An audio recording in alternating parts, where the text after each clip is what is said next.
Tonight, we stand at the edge of a mound in the lower Jordan Valley, where the earth rises not like a natural hill, but like a memory built by human hands. Beneath the pale sky, near a spring that has poured life into the desert for thousands upon thousands of years, lies Jericho, a name so ancient that it seems to belong not merely to history, but to the deep dream before history began. Long before bronze blades flashed in sunlight, long before kings pressed their seals into clay, long before scribes bent over tablets and gave human thought a written form, people came to this place. They came to water. They came to shade. They came to the green pulse of reeds and tamarisk, to wild grasses bending in the warm wind, to gazelles crossing the open land, to birds lifting from the marshes at dawn. And there, where the spring whispered through stone and root, they did something that still unsettles the imagination. They stayed. That simple act may be one of the most revolutionary decisions ever made by human beings. For most of our long existence, we moved with the seasons, following animals, fruits, roots, rivers, and rain. Our ancestors knew the earth with an intimacy that modern life can barely imagine.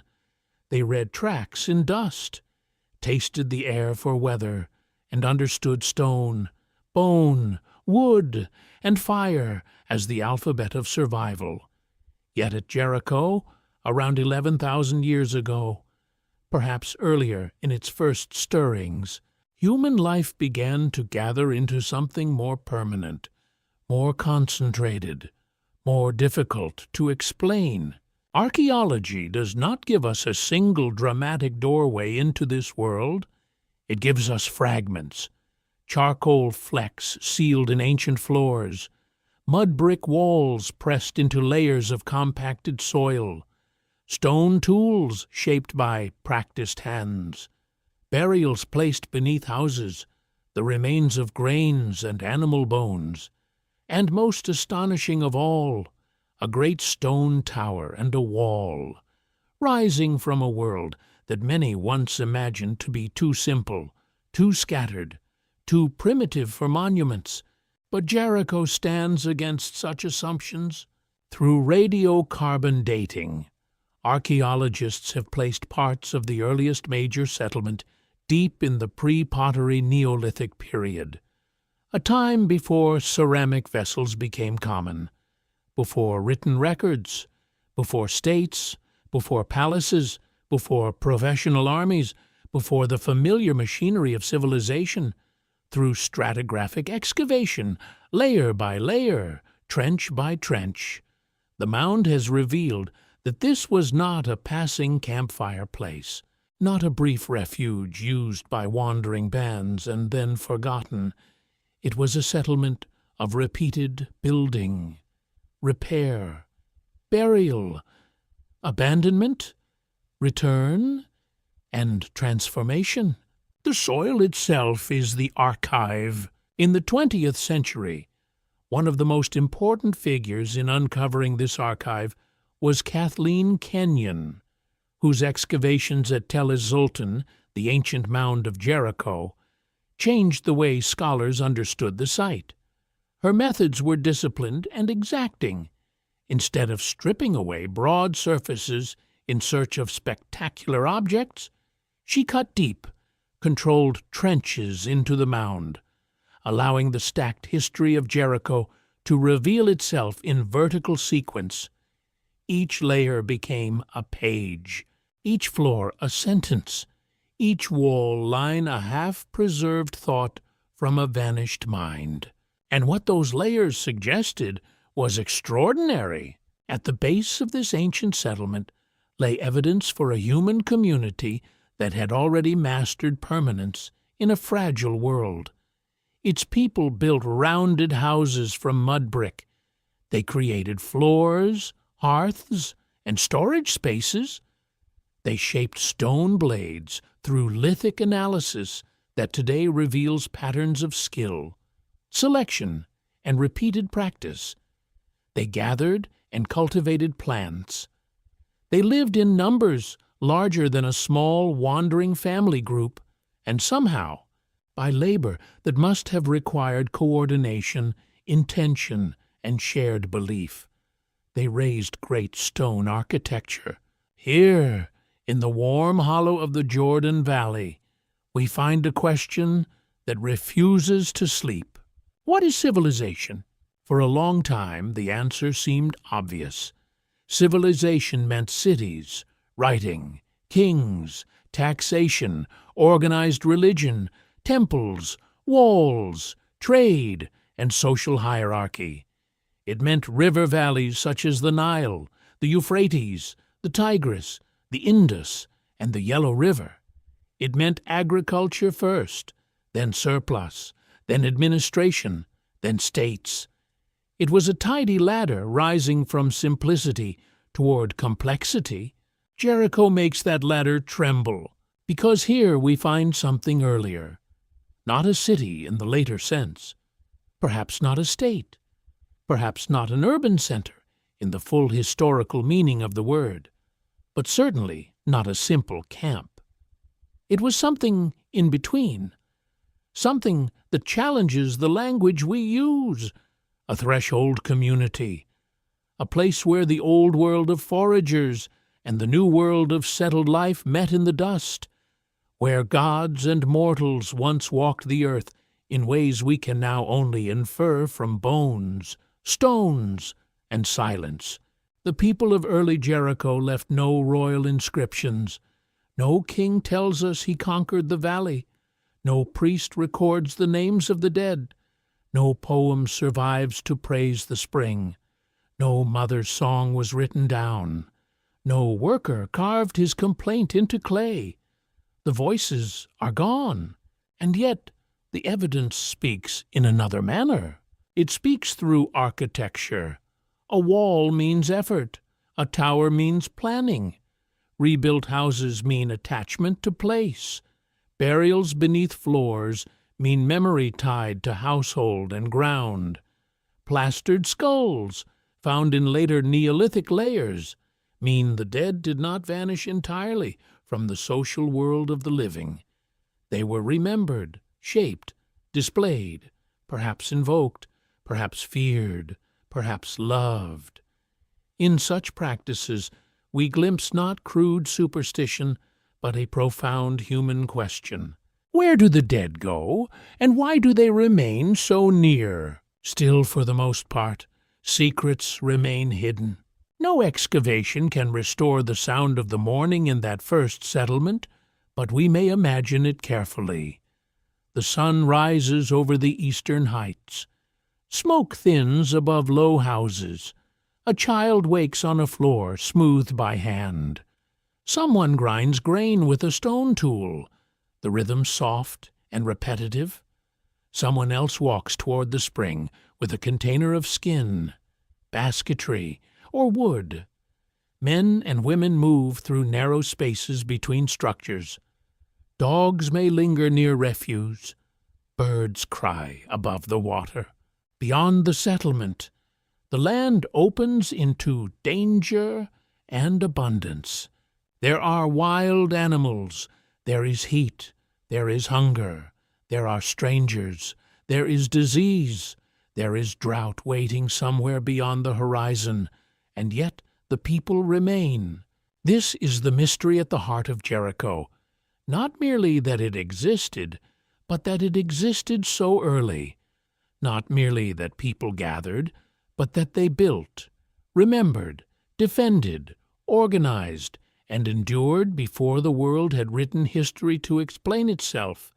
In the deep past, beneath the deserts and fields of the modern landscape, we meet a society that forces us to look again at the origins of human ambition. Perhaps civilization did not begin with kings. Perhaps it began with water. Perhaps it began with the dead beneath the floor.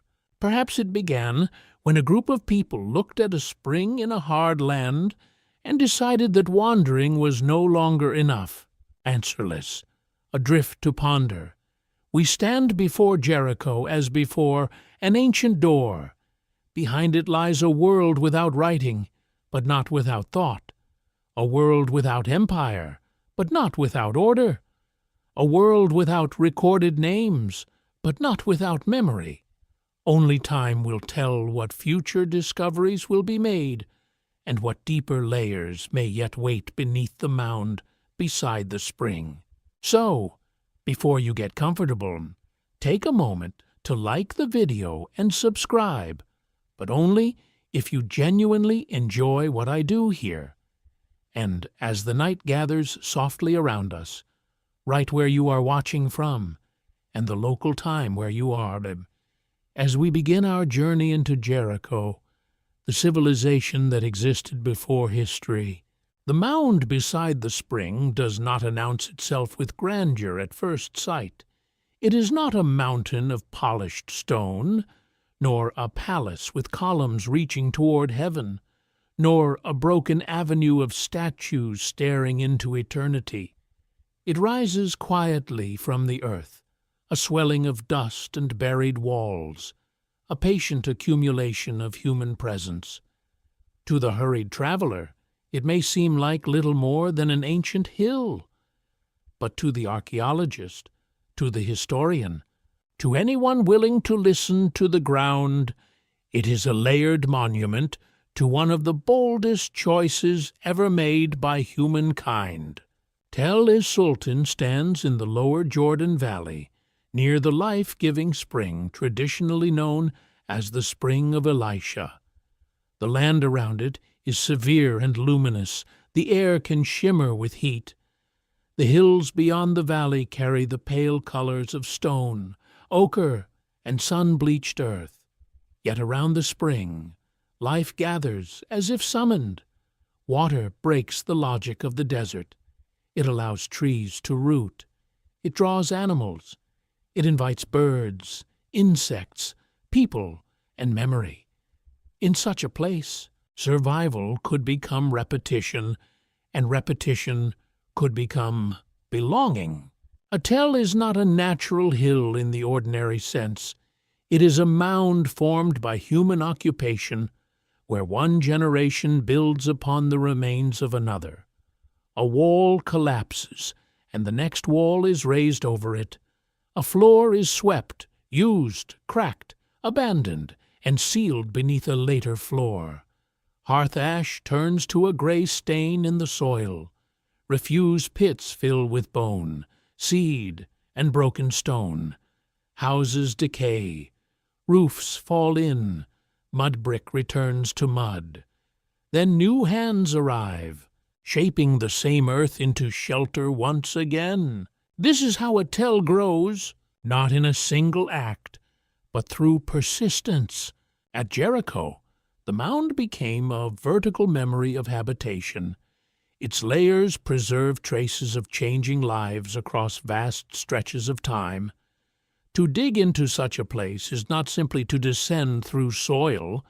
It is to move backward through decisions, accidents, ceremonies, repairs, meals, deaths, and returns. The surface belongs to later ages, but deeper down, the chronology becomes stranger, older, more difficult to comprehend.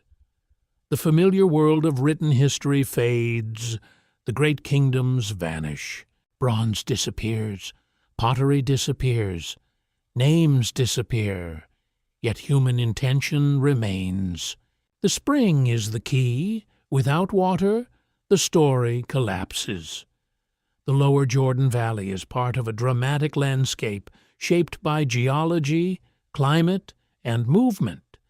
It lies near the deep depression of the Jordan Rift, where the earth itself has opened and shifted over immense spans of time.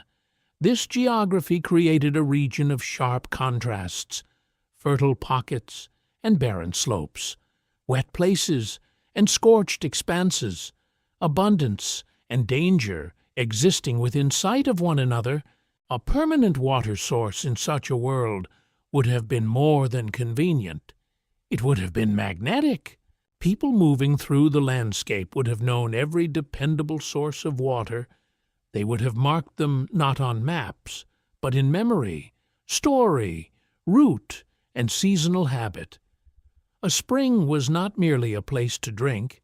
It was a meeting point, a hunting station, a gathering ground, a place where plants grew thick and animals could be found, a place where news might travel between groups, a place where children learned the paths of their elders, a place where the dead might begin to belong. In the earliest stages of settlement, Jericho may have been less a sudden invention than a slow tightening of attachment. People returned to the spring again and again. They learned its rhythms. They understood which plants ripened nearby, which animals approached at dusk, where stone could be found, where shade lasted longest, where floodwater ran after rain, and where the ground was firm enough to build. Gradually, temporary presence hardened into architecture. The first houses of early Jericho were not grand, but they were revolutionary. Rounded structures made of mud brick and other local materials gave physical shape to a new kind of life. A house is more than shelter. It is a claim upon time.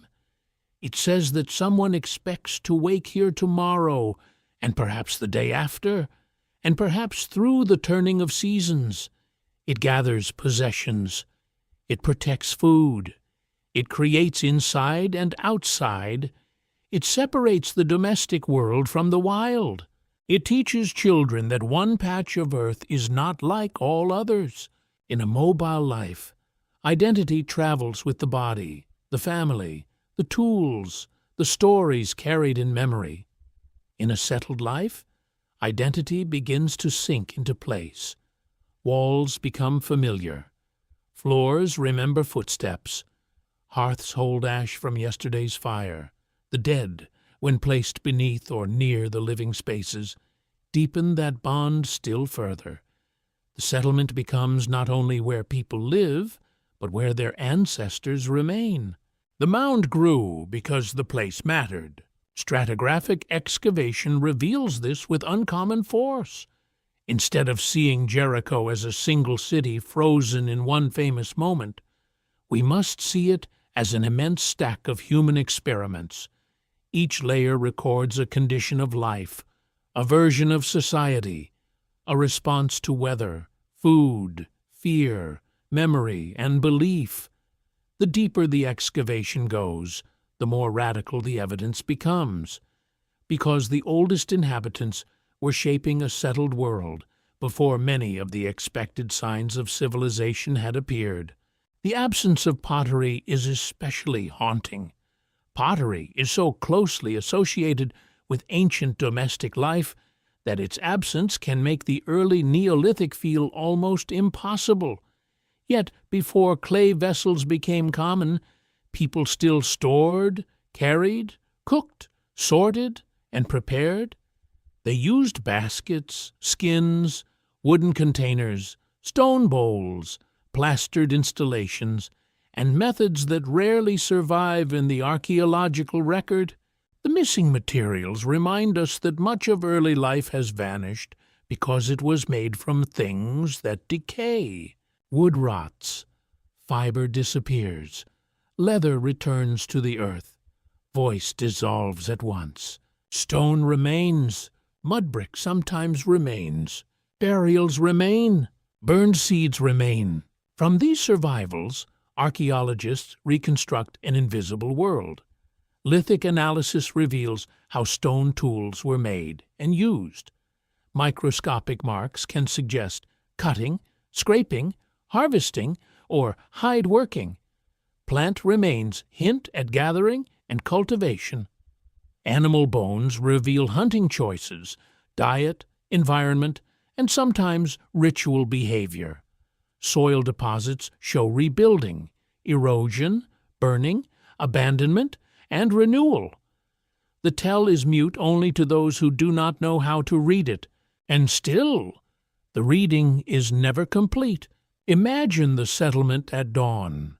The spring sends a thin brightness through reeds and low vegetation. The first light catches dust in the air. People emerge from rounded houses, their bodies accustomed to the valley's heat and chill.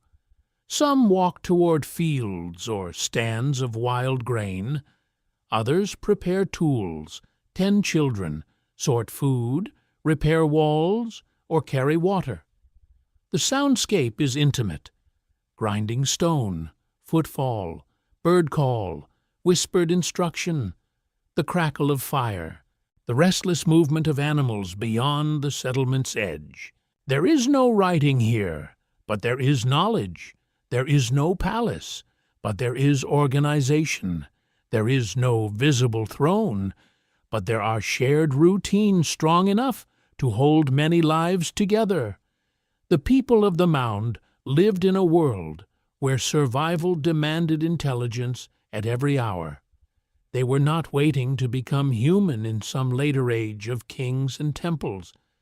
They were already fully human, fully observant, fully capable of planning, grieving, imagining, and building. The mound beside the spring is therefore not simply an archaeological site. It is a challenge.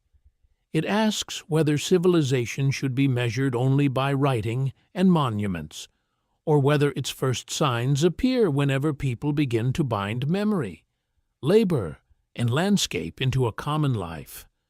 Jericho's earliest inhabitants did not leave us laws or literature, but they left something older than both, the trace of a decision repeated across generations. Here, beside water in a hard land, they made place out of earth. They turned return into residence. They turned residence into ancestry. They turned ancestry into a mound that would outlast every voice that first gave it meaning.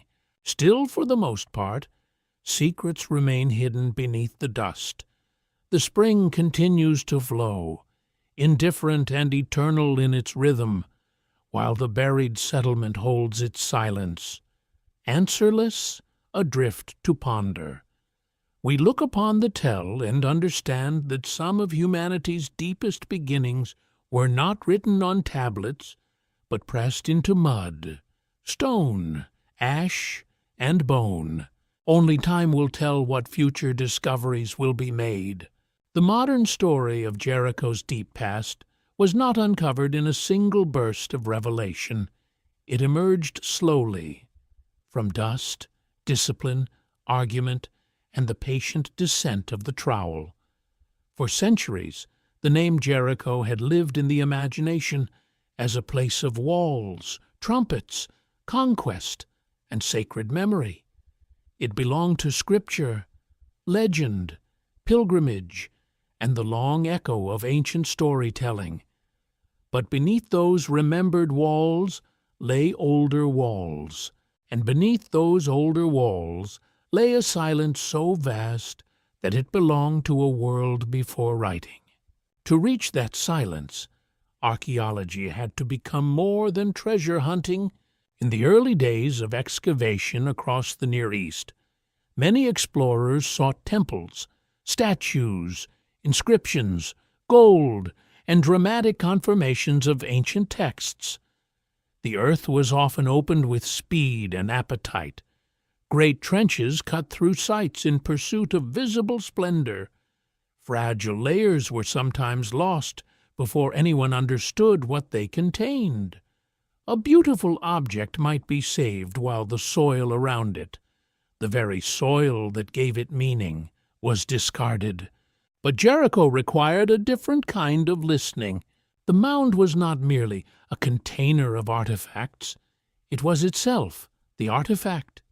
Every band of soil, every change in color, every ash lens, every plaster floor, every collapsed mud brick wall carried information. To tear through such a place carelessly would be like ripping pages from a book whose language had only just begun to be deciphered. Into this world of method came Kathleen Kenyon, one of the defining archaeological minds of the 20th century. Her work at Jericho in the 1950s became famous not because she found treasure in the ordinary sense, but because she revealed time itself with extraordinary precision. She approached the mound with a stratigraphic method that treated vertical depth as historical evidence. The deeper one cut, the farther one traveled from the surface world into older and older human realities.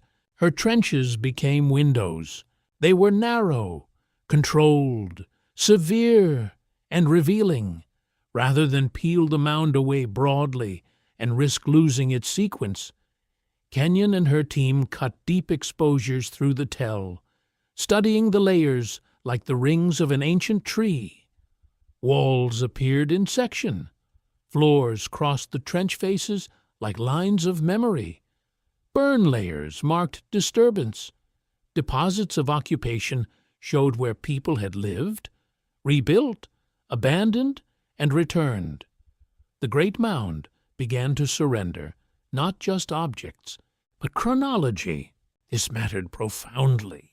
At a site like Jericho, where many ages overlap in one place, confusion can easily become certainty's enemy. Later walls may rest above earlier foundations. A burial may cut through older layers. A pit may disturb a floor centuries older than itself. Without careful stratigraphic excavation, the archaeologist may mistake one age for another, blending centuries into false simplicity. Kenyon's discipline helped separate the tangled record into sequences, giving Jericho its deep structure, and what emerged was unsettling. Below the better-known historical occupations lay the remains of a settlement far older than the civilizations that usually dominate the ancient imagination. The evidence belonged to a period before pottery was widely used. Yet the people of this period were not rootless wanderers, leaving only scattered tools behind. They had houses, they had walls, they had a tower, they had an enduring relationship with the mound, the spring, and the dead. It was as though archaeology had opened a door in the floor of history and found another human world beneath it. The sensation must have been extraordinary. Imagine standing at the edge of a trench, the air dry, the light stark, while the profile of the earth exposes bands of occupation descending into time. Above are layers that feel ancient enough already, but below them, still deeper, are traces of people who lived thousands of years before writing in Mesopotamia, before the pyramids of Egypt, before the palaces of Crete, before the empires that schoolbooks call the birth of civilization. Such a discovery does not merely extend a timeline, it changes the questions. If people were building on this scale so early, what held them together? If there was no writing, how was knowledge transmitted? If there were no known kings, who organized labor? If there was no pottery, how did domestic life function?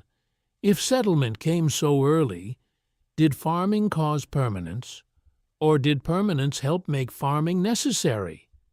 The old categories began to blur. Kenyon's work became part of a larger transformation in archaeology. Scholars increasingly recognized that the Neolithic was not a simple interval between wandering and civilization. It was a world of experimentation, invention, risk, ritual, and social imagination. At Jericho, this realization became almost physical. It could be seen in the trench wall. The evidence did not shout, but it accumulated until denial became impossible. The tools told part of the story. Lithic analysis showed that stoneworking was not crude or accidental. Flint blades, scrapers, and other implements reflected technique, tradition, and practical knowledge passed from hand to hand. Such tools were not merely objects. They were gestures frozen in stone, the angle of a strike, the choice of raw material, the shaping of an edge, the wear from repeated use. All of these speak of learned skill. These people knew their landscape and its materials intimately. The architecture told another part.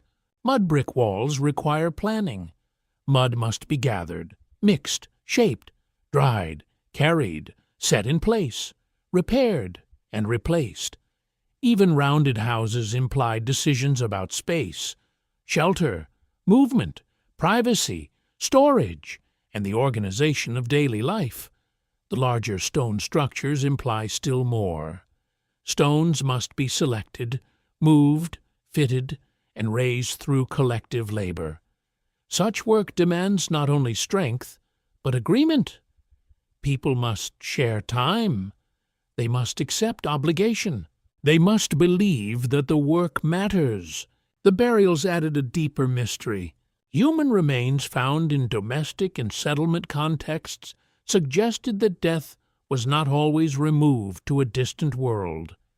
The dead could remain near the living, beneath floors, or within the sphere of household memory.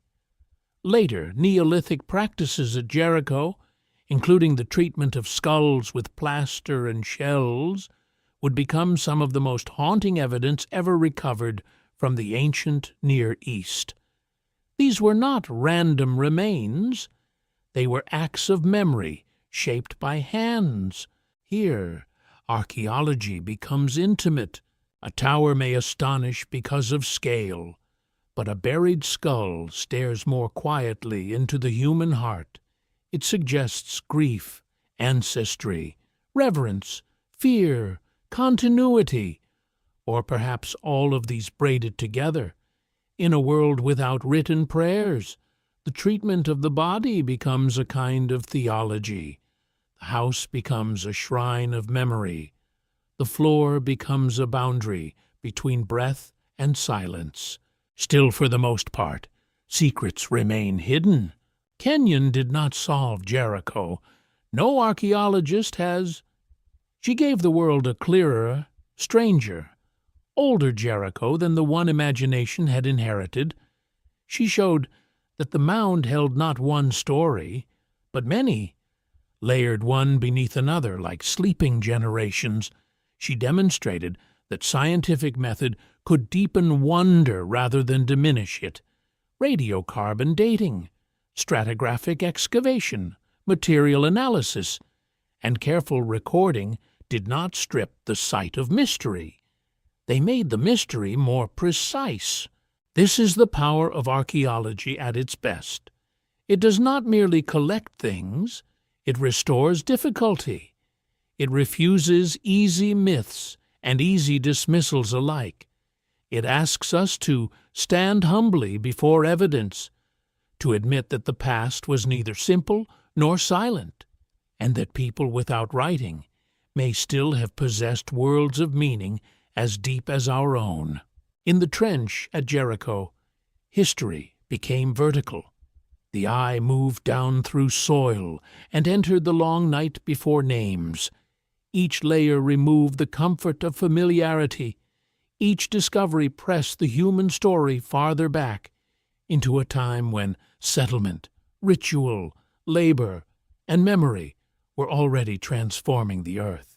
Answerless, adrift to ponder, we are left with the image of archaeologists leaning into the cut face of the mound, brushing away dust from a line of mud brick, a floor, a stone, a trace. Behind them, the spring still flows. Around them, the valley burns in sunlight. Beneath them, the earliest inhabitants of Jericho wait in their silence. Only time will tell what future discoveries will be made. There are discoveries that seem to wait in the ground with an almost theatrical patience, hidden for ages beneath the dust, until a blade, a brush, or a careful hand brings them back into the world. At Jericho, one such discovery has continued to trouble the imagination more than almost any other. A great stone tower, built in the deep Neolithic, at a time when human society was supposedly still young in the arts of permanence, coordination, and monumental ambition. It stands in the mind like an impossibility.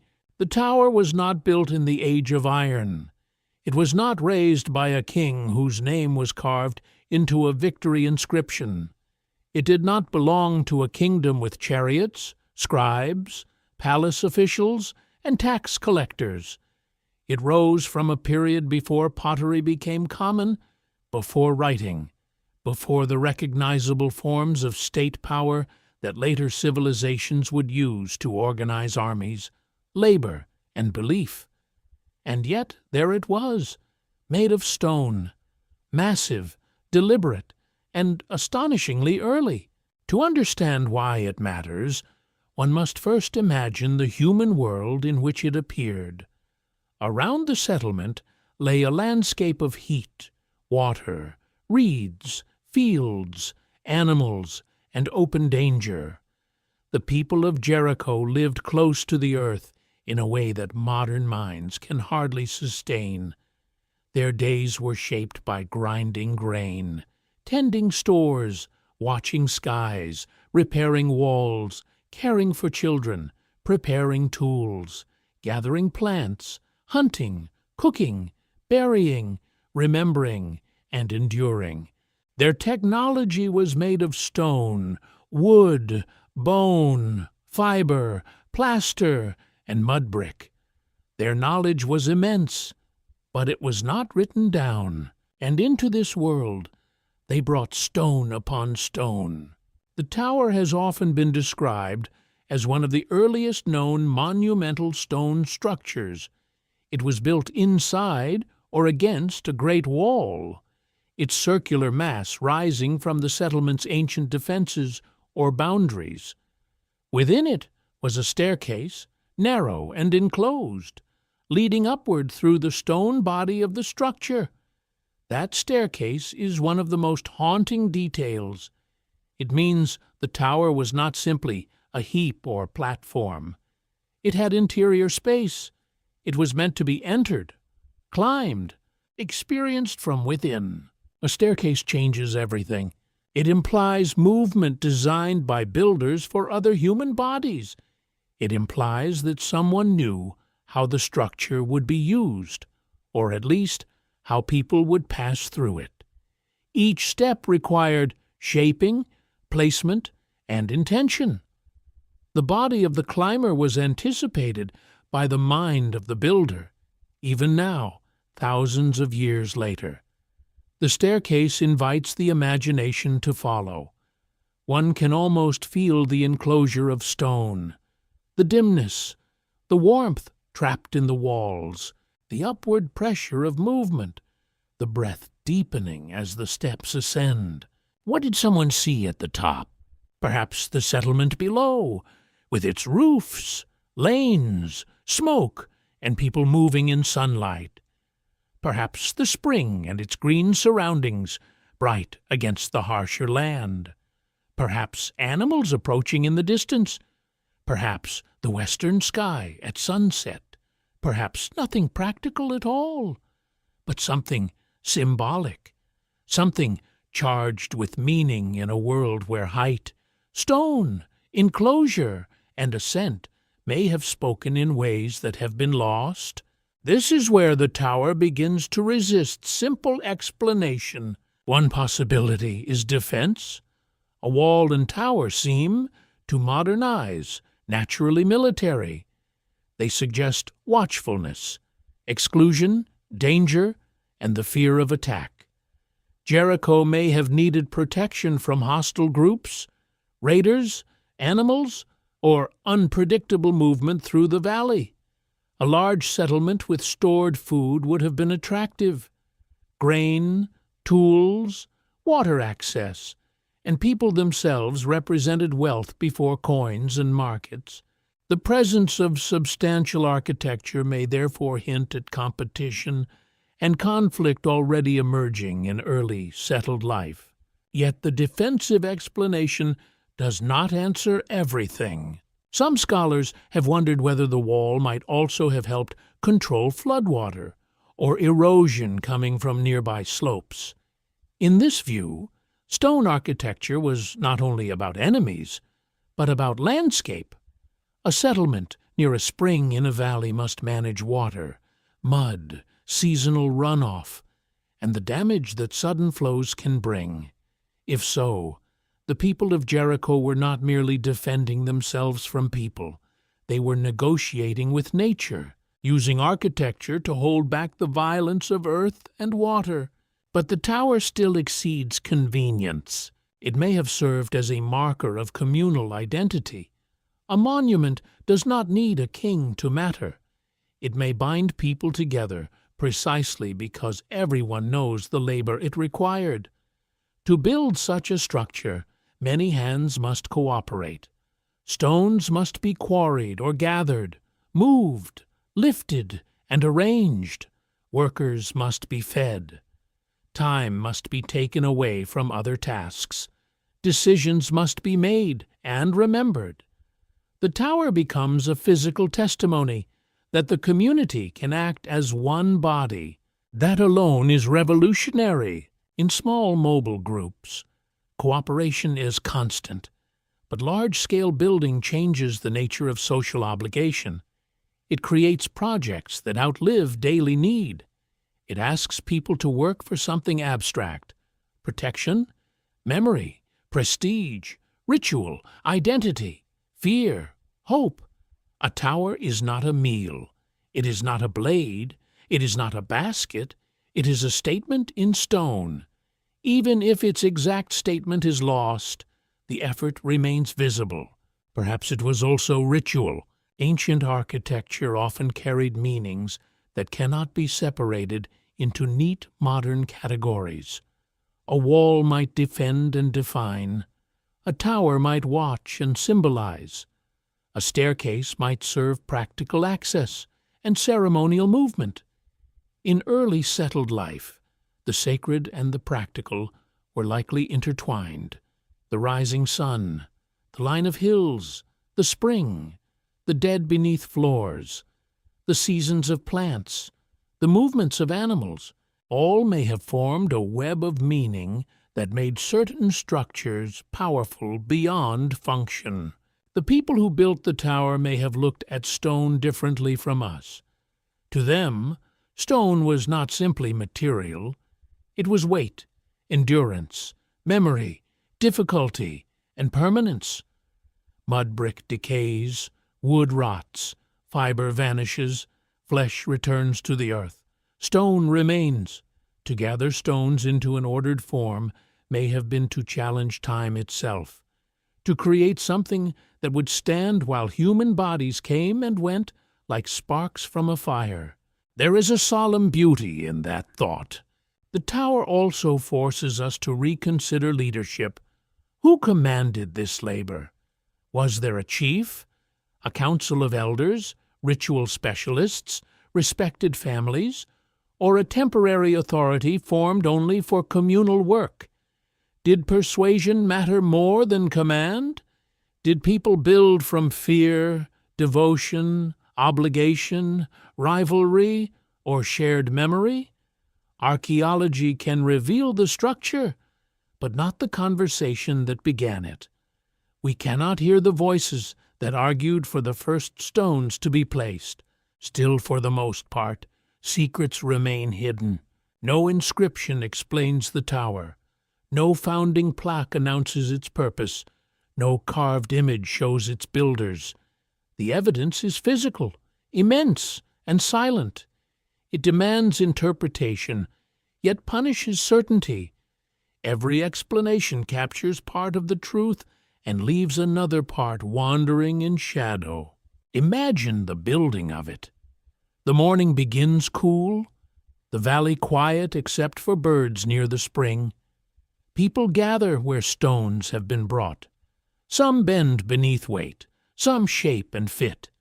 Others carry water, food, fiber ropes, tools, or children too young to help. Dust clings to skin, hands split and harden. Voices call instructions. The structure rises slowly, not in a day, not by miracle, but by repeated labor under a hard sun. At dusk, the unfinished tower casts a growing shadow across the settlement. What did that shadow mean to them? Perhaps pride, perhaps fear, perhaps the presence of ancestors, perhaps the proof that this place was no longer only a camp by water, but a community with a future made visible in stone. The tower that should not exist does exist. That is its power. It stands as a rebuke to any story that imagines early humans as simple, passive, or waiting for civilization to happen to them. The builders of Jericho were active makers of a new world. They did not possess writing, but they possessed memory. They did not possess metal tools, but they possessed skill. They did not possess a known monarchy, but they possessed the capacity to organize labor into monument, answerless, adrift to ponder. We stand before the tower and feel the depth of its silence. It is not merely old. It belongs to the dawn of settled human ambition, when permanence was still an experiment and the earth itself was being taught to remember. Only time will tell what future discoveries will be made.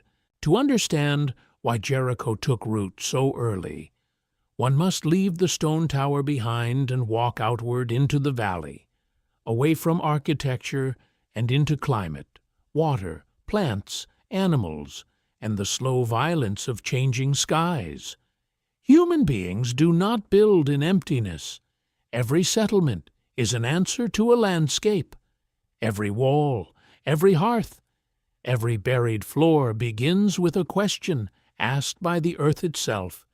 Where can life endure? Jericho's answer was water. The lower Jordan Valley is a place of extremes.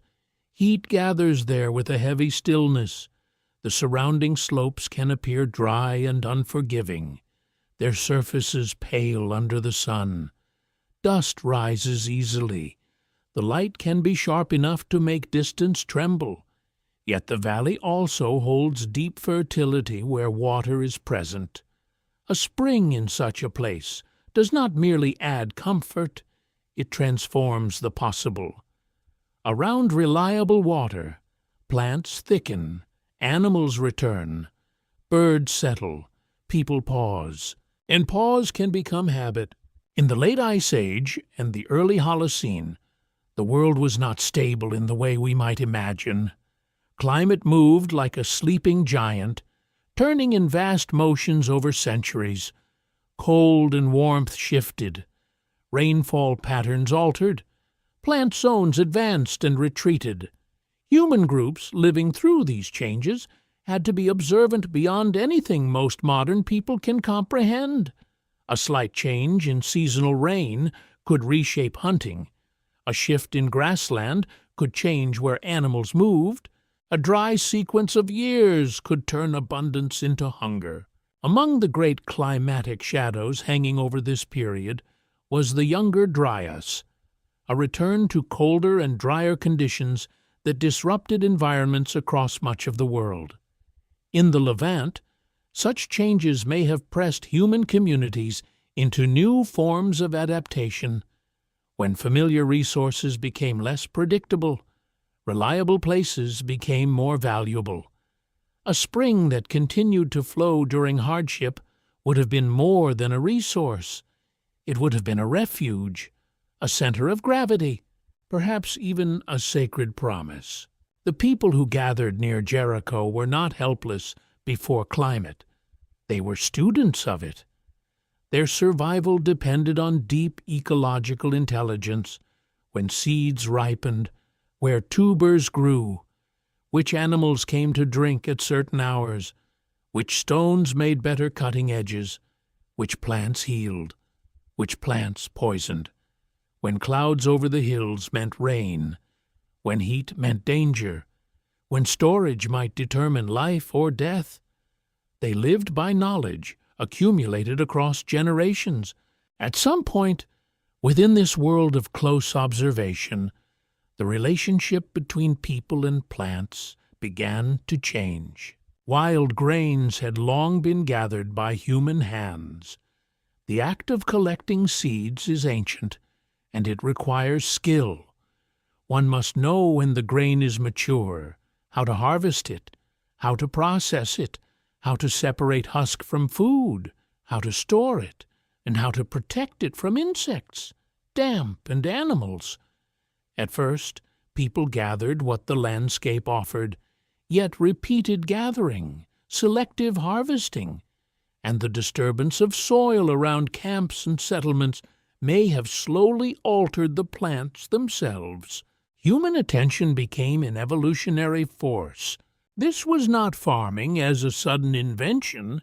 It was a long conversation. A person cuts wild grain and carries it home. Some seeds fall near the settlement. Some are stored. Some are eaten. Some are planted intentionally or unintentionally. Plants that hold their seeds longer may become more useful to harvest. People return to the same patches. They protect them. They clear competitors. They learn that certain actions bring more grain in another season. The boundary between gathering and cultivation blurs until, over time, a new world has appeared without a single inventor. Jericho stood near this transformation. The old story once claimed that agriculture produced settled life in a simple sequence. First farming, then surplus, then villages, then cities. But Jericho complicates that comfort. It suggests a more tangled origin, where settlement and cultivation may have strengthened one another. People stayed because water and resources allowed them to stay. Staying increased the need for reliable food. Reliable food encouraged more careful plant management. More plant management supported more people. More people required stronger organization. Organization produced architecture, ritual, storage, and memory. Civilization may not have descended like a commandment. It may have thickened like sediment. The environmental setting of Jericho made this thickening possible. The spring created a local oasis.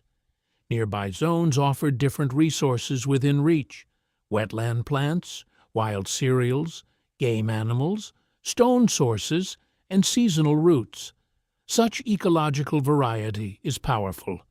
A group living there could draw from multiple worlds. If one resource failed, another might remain. If animals moved, plants might still be harvested. If the dry land grew harsh, the spring still called. Yet permanence also brought new dangers. A mobile group can leave refuse behind. A settled group must live with accumulation. Waste builds, insects gather. Stored food attracts rodents. Close living spreads illness. Water sources can be contested. Fields or harvesting zones can become matters of ownership, or at least of remembered use. The very success of settlement creates pressure. More people mean more mouths. More mouths mean more labor. More labor means more coordination. The gift of the spring becomes a burden as well as a blessing. This is one of Jericho's deepest lessons. The beginning of settled life was not simply progress. It was risk. To stay in one place meant tying human fate to a particular landscape. It meant that drought became more frightening, because houses cannot walk away. It meant that conflict over stored food could become more serious, because stored food represents the future. It meant that the dead accumulated in memory, binding families to specific floors, walls, and ground. It meant that human beings began to inherit not only tools and stories, but place itself. The valley would have shaped the senses of those who lived there. Imagine early morning coolness before heat rises from the ground. People move toward patches of grain, baskets in hand, stone blades ready. The heads of wild cereals brush against fingers. Insects hum. Dust clings to ankles. The sun climbs, somewhere nearby.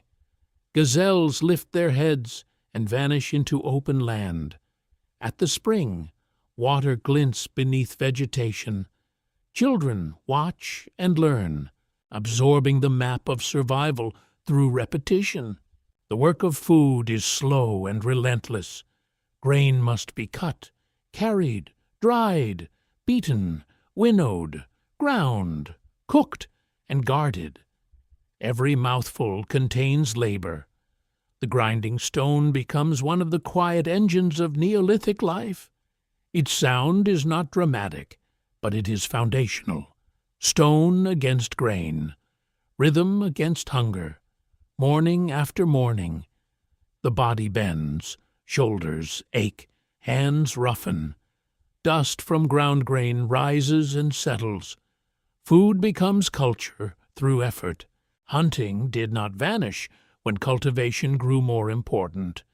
The people of Jericho likely lived in a mixed economy, drawing from wild animals, gathered plants, cultivated grains, and other resources. This combination made sense. Early agriculture was not immediately superior in every way. It demanded work and carried uncertainty. Wild foods continued to matter. The valley offered variety, and intelligent people used variety. The animals around Jericho were not merely food. They were part of the mental world.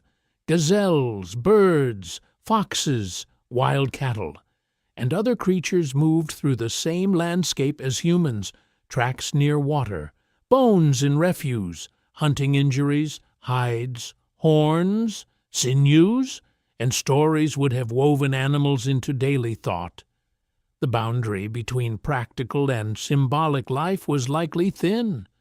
A hunted animal could feed the body, clothe the body, furnish tools, and occupy the imagination.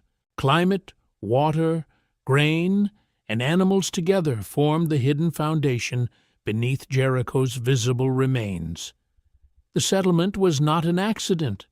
It was a response to opportunity and stress. It arose from the meeting of a reliable spring with a changing world, from human observation sharpened by necessity, from the slow domestication not only of plants, but of time. For to cultivate is to think forward. A hunter may plan with great sophistication, but cultivation intensifies the future.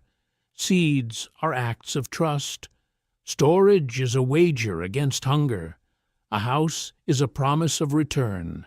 A wall is a statement that the future must be defended. The people of Jericho began to live inside these promises, and the mound grew from them. Still, for the most part, secrets remain hidden. We do not know the names of the first person who noticed that a certain patch of grain returned stronger after human disturbance. We do not know who first guarded a store of seed through a dry season. We do not know whether they prayed for rain, sang over harvests, or told children that the spring was watched by unseen powers. But the evidence suggests that they were neither passive recipients of nature nor masters standing above it. They were partners in a tense and ancient exchange, answerless, adrift to ponder. We see Jericho not only as a settlement, but as an ecological event.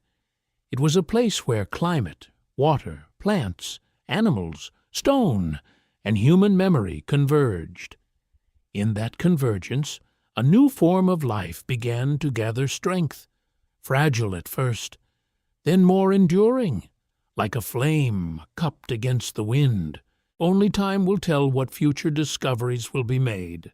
To enter the houses of early Jericho is to step away from spectacle and into the quiet architecture of ordinary survival. Great monuments may seize the eye, but a civilization is often most honestly revealed in its floors. Hearths, sleeping spaces, storage corners, and worn paths between doorways. The domestic world is where history breathes most softly. It is where grain becomes food, where children learn the habits of the living, where tools are repaired, where grief is absorbed into routine, and where the human day repeats until repetition becomes culture. The houses of Jericho were made largely from earth. Mud brick may sound humble, but it is one of the great materials of human permanence.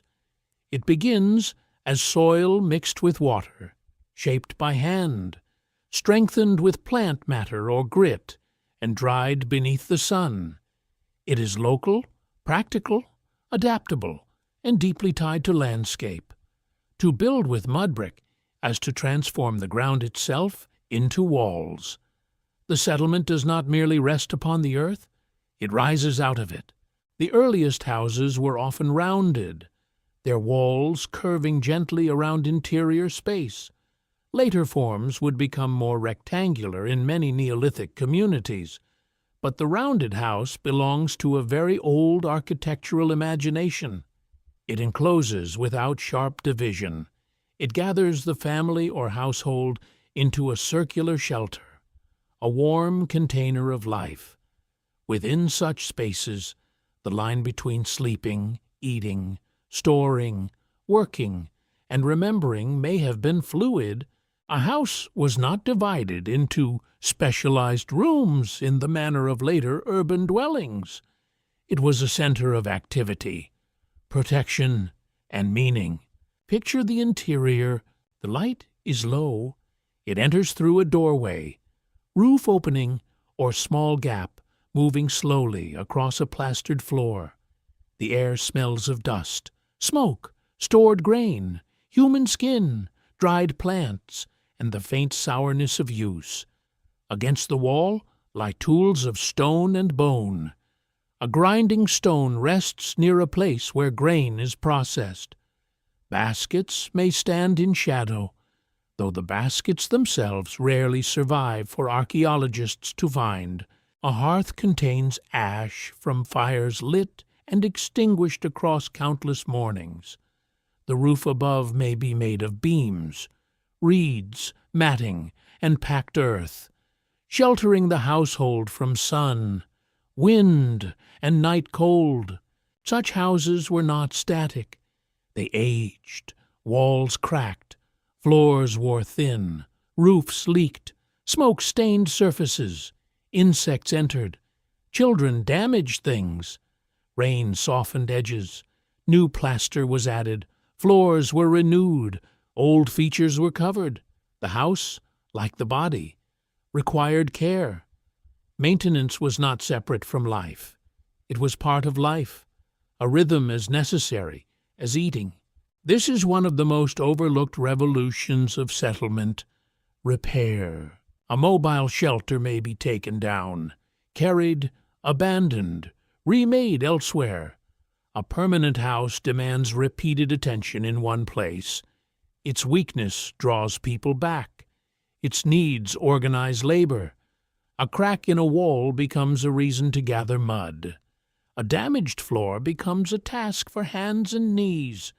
A roof beam weakened by time becomes a concern for the entire household. Architecture creates obligation. The house teaches people to think in seasons, not only in days. Inside these houses, material culture accumulated. Stone tools were part of the daily world, not museum pieces. Their edges cut plants, meat, hides, and fiber. Their forms reflected skill and choice. Lithic analysis allows modern researchers to read some of these objects with remarkable care. A blade is not only a blade. It may carry microscopic wear from harvesting grain. A scraper may show use against hide or wood. A core from which flakes were struck may reveal the technical habits of its maker.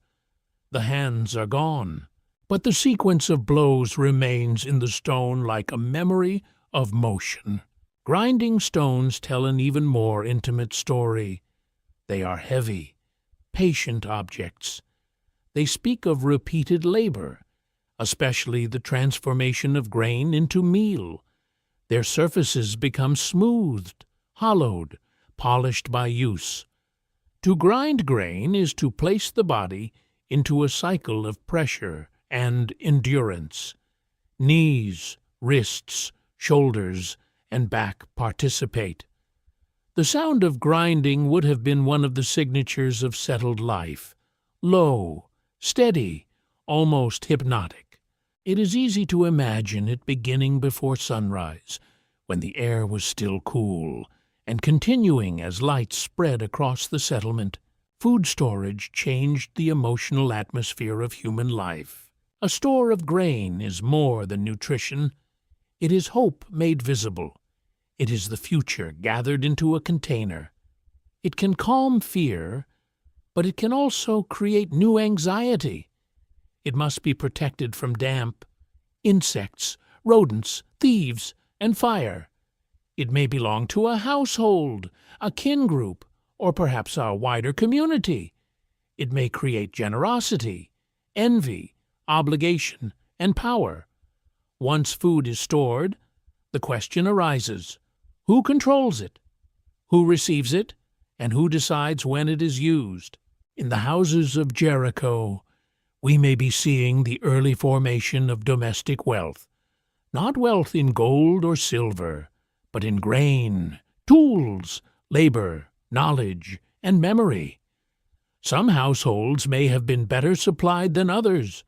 Some may have had stronger connections, more skilled toolmakers, more experienced elders, more productive harvests, or more honored dead.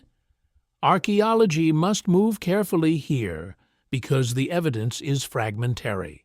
But the possibility of subtle social difference is difficult to ignore. Yet daily life was also communal. In a dense settlement, people lived near one another. Sounds crossed walls, smoke drifted, paths were shared, work was visible, children moved between households. The smell of cooking announced itself. Disputes could not vanish into distance. Cooperation was necessary, but so was restraint. Sedentary life is not only an economic change, it is a social discipline. To live close together, people must develop rules, customs, expectations, and ways of resolving tension. Perhaps those rules were spoken around fires. Perhaps they were embodied in habit. Perhaps they were taught by elders through correction and story. No written law survives, and there may have been no formal law as later civilizations would understand it. But order does not begin with writing. It begins with remembered practice: where to place refuse, when to share water, how to treat a neighbor's tools, who may enter a house, what is owed to kin, what is forbidden near the dead. The houses also carried memory beneath them. In Neolithic communities across the region, the placement of burials within or near domestic spaces suggests that household and ancestry were deeply connected. At Jericho, the dead could become part of the architecture of belonging. A floor might cover a body. A living space might rest above a remembered person. To modern minds, this may seem strange, but it reveals a powerful intimacy between the living and the dead. The house was not simply a practical shelter. It was a vessel of lineage. Imagine a child growing up in such a dwelling. The child knows that beneath the floor lies someone who matters, perhaps a parent, grandparent, elder, or ancestor whose name is spoken with care. The child learns to walk above memory. Each domestic act takes place within an ancestral presence: eating, sleeping, arguing, laughing, grieving, grinding grain, shaping tools, nursing infants, repairing walls. The dead are not far away in a distant cemetery. They are woven into the house. This gives permanence, a spiritual weight. When people bury their dead beneath floors, Abandonment becomes more difficult. To leave a house is not merely to leave shelter. It may mean leaving those who remain below. Place becomes charged. A household is anchored not only by food and labor, but by bones, names, stories, and obligations to memory. The settlement grows thick with invisible relationships. The textures of life at Jericho were likely varied and sensory. Mud brick walls warm in the day and cool after sunset. Plaster floors smooth beneath bare feet. Stone tools sharp against skin. Grain dust in the throat. Smoke in the eyes. The smell of water carried from the spring. The cry of an infant. The murmur of adults working at dusk. The sudden bark of a dog, the silence after a death, the press of bodies within small rooms during night cold. These details matter because they remind us that early civilization was not born in abstraction. It was born in discomfort, skill, tenderness, fatigue, hunger, and care. It was born when people made shelter and then remade it, when they stored food and feared losing it, when they buried the dead and continued living above them, when they taught children the placement of things, the timing of tasks, and the meanings of household space. The homes of Jericho were not poor beginnings waiting for later greatness. They were complete worlds. Within them, people made decisions as emotionally complex as our own. They worried over food. They remembered the dead. They protected children. They negotiated closeness. They repaired what broke. They looked toward another season and prepared for it as best they could. Still, for the most part, secrets remain hidden. We do not know the names of those who shaped the bricks, who smoothed the floors, who first lit the hearths, who sat awake through illness, who sang softly to children in the dark. We do not know what stories were told as grain was ground, or what words were spoken when a wall was rebuilt, but the houses remain in traces, and those traces are enough to reveal a society of patience and intelligence, answerless, adrift to ponder. We look into these mud brick rooms and see the beginning of a human condition still recognizable, the wish for shelter, the burden of maintenance, the comfort of stored food, the nearness of the dead, the creation of home from the materials of the earth. Only time will tell what future discoveries will be made. Among all the silent objects recovered from ancient Jericho, few possess the power of the human face. Stone can impress by weight. Walls can impress by scale. Tools can impress by skill. But a face draws the mind into recognition. It asks to be met. It seems to hover between object and person, between evidence and presence, between the scientific archive and the trembling private world of grief. At Jericho, the discovery of plastered human skulls opened one of the most haunting windows into early Neolithic belief, and into a society that did not simply bury its dead and forget them. The skulls are difficult to look upon without feeling the distance between then and now collapse.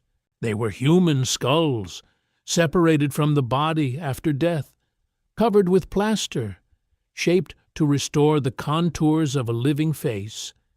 In some examples from Jericho and related Neolithic sites, shells were placed where eyes had once been. Features were modeled with care. Noses, cheeks, mouths, and brows were given form again, not as a perfect portrait in the modern sense, but as an attempt to return presence to bone. The dead were not merely remembered in thought, they were remade by hand. Here the human story becomes intimate and strange. A skull is already powerful. It is the architecture of the face after flesh has gone. It is both familiar and alien, a remnant of the person and a sign of their departure. To cover that skull with plaster is to intervene in death. It is to deny the total disappearance of identity. It is to say, in some form beyond written language, that this person still matters, still belongs, still sees or must be seen. Imagine the making of such an object. The body has been buried or exposed long enough for decay to do its work. At some later moment, perhaps during a ritual, perhaps by those who knew the dead, perhaps by specialists trained in sacred handling, the skull is retrieved. The act alone would require courage, tenderness, and composure. The skull is cleaned. Plaster is prepared. Wet material is pressed over bone. Fingers shape the face from memory, custom, or symbolic pattern. The eyes are set with shells, pale and luminous, catching light like something between sight and sleep. The result is neither corpse nor statue. It is an ancestor, or so many scholars have believed, yet even that word, ancestor, may be too narrow. These skulls may have represented elders, family founders, ritual figures, powerful dead, members of lineages, or persons whose social force continued beyond death. Some may have been displayed. Some may have been kept within houses. Some may have been buried again. The archaeological evidence reveals treatment, but not motive. The hands are visible. The reason remains shadowed. Still, for the most part, secrets remain hidden. The plastered skulls suggest that the people of Jericho possessed a deeply developed relationship with memory. They did not experience death as a simple ending to be pushed away from daily life. The dead could be brought back into the visual world of the living. Their faces could be shaped, their eyes restored, their presence made portable or place-bound. In a society without written genealogies, such objects may have served as living documents, a way of preserving descent, authority, and belonging. To hold an ancestor's face is to hold a claim. This matters in a settled community. When people live in one place for generations, land, houses, food stores, and social identity become tied to continuity. Who has the right to a house? Who belongs to a household? Who inherits memory? Who speaks for the dead? In later civilizations, such questions might be answered through documents, seals, titles, property records, or royal decrees. In early Jericho, they may have been answered through bones beneath floors and faces remade in plaster. The skull becomes an archive before writing. It may have carried family memory. It may have strengthened group identity. It may have offered protection. It may have mediated between living people and unseen powers. It may have helped communities manage grief, authority, and succession. It may have reminded children that they belong to a chain of lives older than themselves. In the darkness of a house, near hearth smoke and stored grain, such a face would have been more than an object. It would have been a presence. The shell eyes are especially unsettling. Eyes are among the most powerful features of the human body. We seek them instinctively. We read emotion through them. We understand attention, fear, love, anger, and recognition through the meeting of eyes. To place shells into the sockets of a skull is to give the dead a kind of gaze. Whether that gaze was meant to watch, bless, warn, or simply endure, we cannot know. But it surely mattered. Perhaps the living felt watched by their ancestors. Perhaps that was comforting.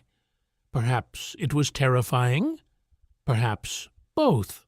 In many early societies, The dead are not imagined as absent. They remain active, able to influence fertility, health, fortune, and social order. The modern division between religion, family, politics, and household life may not apply. At Jericho, a plastered skull might have been all of these at once: a family relic, a sacred object, a symbol of authority, a mediator with unseen forces, and an emotional remnant of someone once loved. This is where the phrase "gods and mortals once walked the earth" becomes not fantasy, but a way of describing the ancient imagination. The people of Jericho may not have separated the visible and invisible worlds as cleanly as later rational systems attempted to do. The spring, the house, the grain, the skull, the floor, the burial, the wall, the sunrise, and the night may all have belonged to one continuous field of meaning. In that field, the dead were not gone. They had changed form. The plaster itself deserves attention. It required technical knowledge. Plaster does not appear by accident. It involves preparing mineral materials, controlling heat or processing, mixing, applying, and shaping. This means that ritual expression and technological skill were intertwined. The same community that knew how to build, store, grind, and survive also knew how to transform raw substances into symbolic surfaces. Material culture was not divided into the practical and the spiritual. The practical made the spiritual visible. A plastered skull is therefore a masterpiece of early human thought, not because it is beautiful in an easy way, but because it contains so many layers of meaning. It is anatomy, memory, craft, ritual, identity, and mystery combined. It is the human desire to resist disappearance using the materials at hand. It is a face built on the threshold between life and death. One can imagine the moment of display. A house is dim. Light enters slowly. The air holds the smell of earth and smoke. People gather, perhaps in silence, perhaps with words now lost beyond recovery.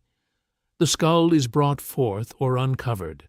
Its plastered face looks out, shell eyes pale in the half-light. A child sees it and learns that the dead are not nothing. An elder speaks, perhaps naming the person, perhaps telling where they belonged, what they did, what must be remembered. Or perhaps no speech is needed. The face itself teaches there is tenderness here, but also control. To shape the face of the dead is to decide how they will be remembered.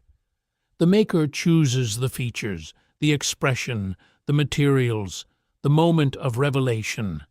Memory is never neutral. It is crafted. The people of Jericho understood this before books, before monuments of kings, before carved inscriptions boasting of conquest. They practiced memory directly upon the human body. What did the person look like in life? Was the plaster meant to resemble them? Or did it create an ideal face, a social face, an ancestral face beyond individual likeness? Modern viewers naturally search for portraiture, but the purpose may have been less personal than relational. The skull may not have said, "This is exactly how one person appeared." It may have said, "This one belongs to us, and we belong through them." Such objects also raise difficult questions about who received this treatment. Not everyone in the community may have been honored in the same way. Selection implies social meaning.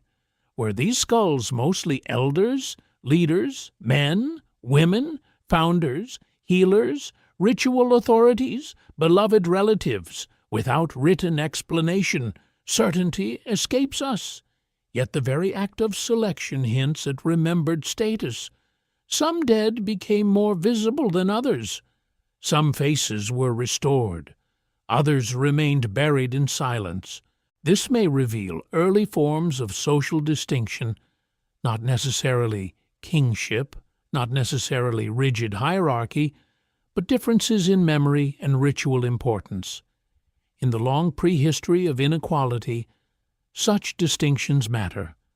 Power may begin not with armies, but with ancestry. It may begin when certain lineages claim deeper roots, when certain households keep more honored dead, when the past itself becomes a source of influence. And yet the emotional truth remains broader than power. Every plastered skull, whatever its social role, begins with mortality. A person breathed, ate, worked, suffered, perhaps laughed, perhaps held children, perhaps feared storms, perhaps watched the spring at dawn. Then that person died, flesh vanished, bone remained. The living took what remained and made a face again. Across nearly 11,000 years, the gesture is still understandable. We still keep photographs. We still visit graves. We still speak names into rooms where no answer comes. We still struggle to let the dead become entirely absent. Jericho reminds us that this struggle is ancient. The plastered skulls do not solve the mystery of early civilization, but they deepen it. They show that settled life was not only about food, walls, and survival, it was about continuity.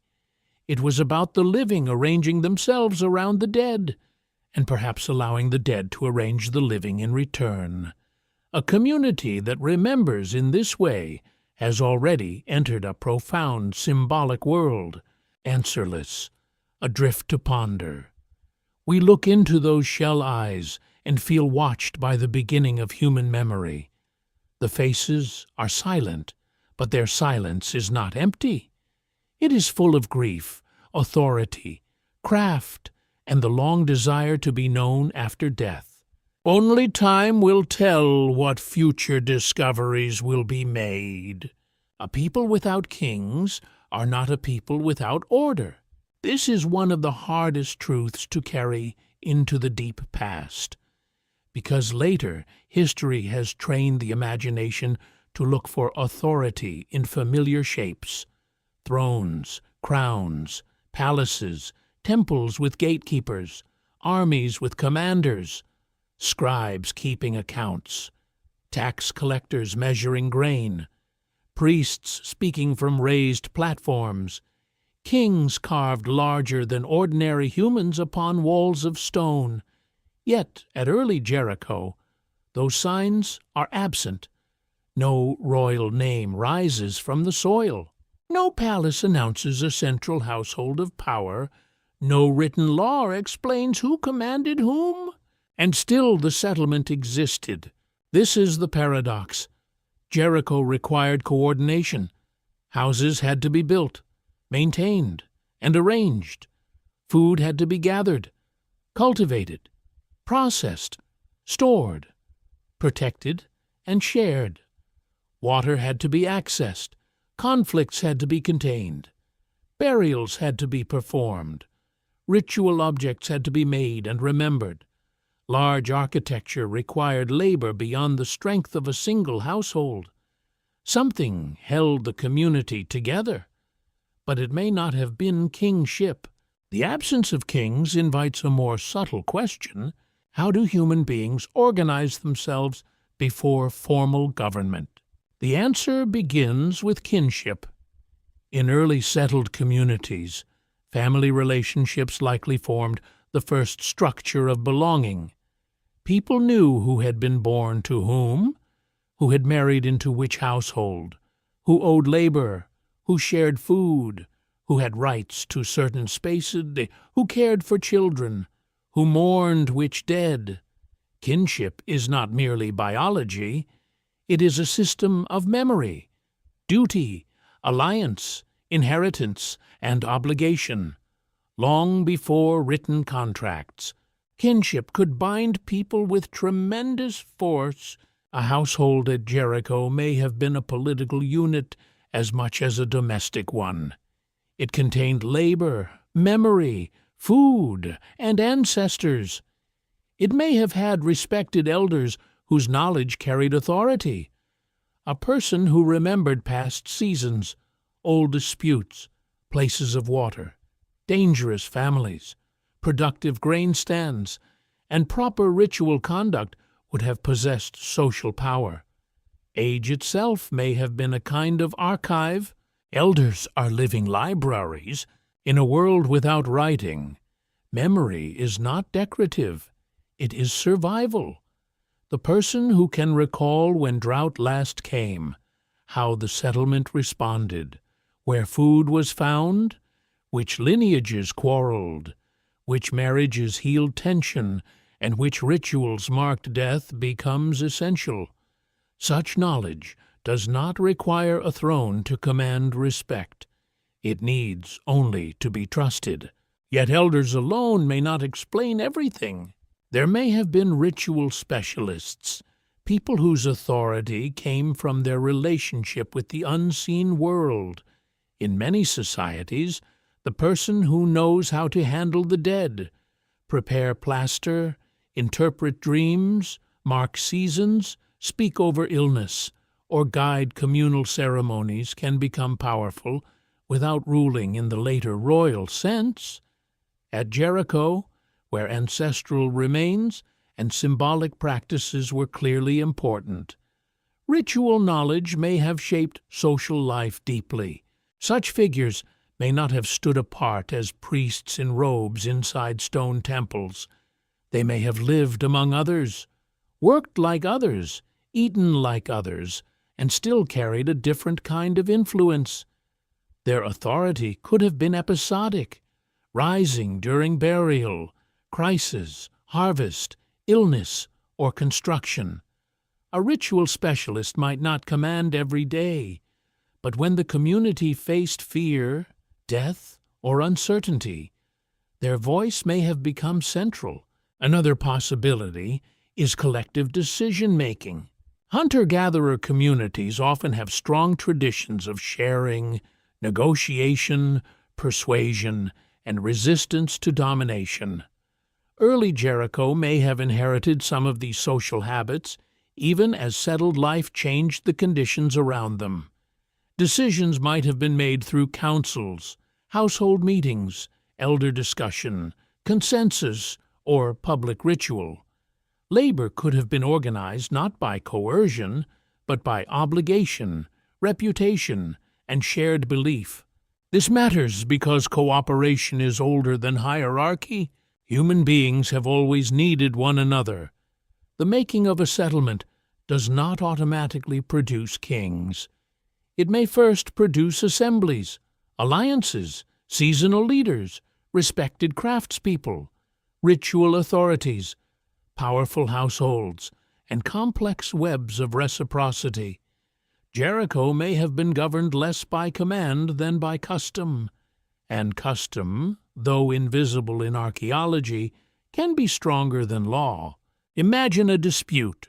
Two households claim access to stored grain, a work area, a burial space, or the labor of a young adult.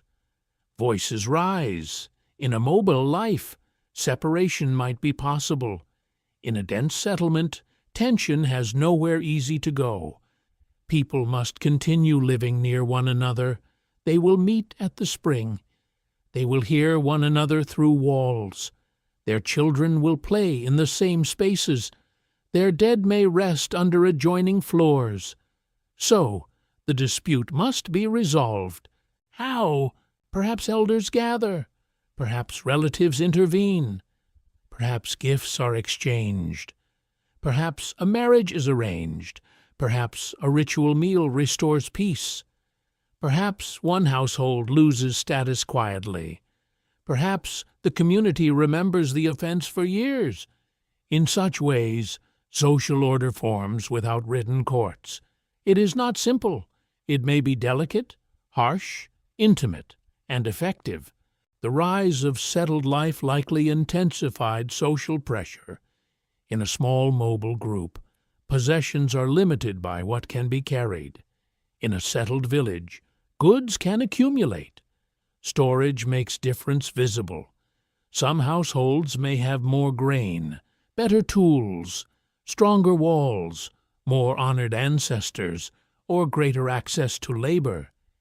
Inequality may begin not as a thunderclap, but as a small imbalance repeated across generations. A little more food, a little more memory, a little more influence, a little more control over ritual. Over time, such differences can harden.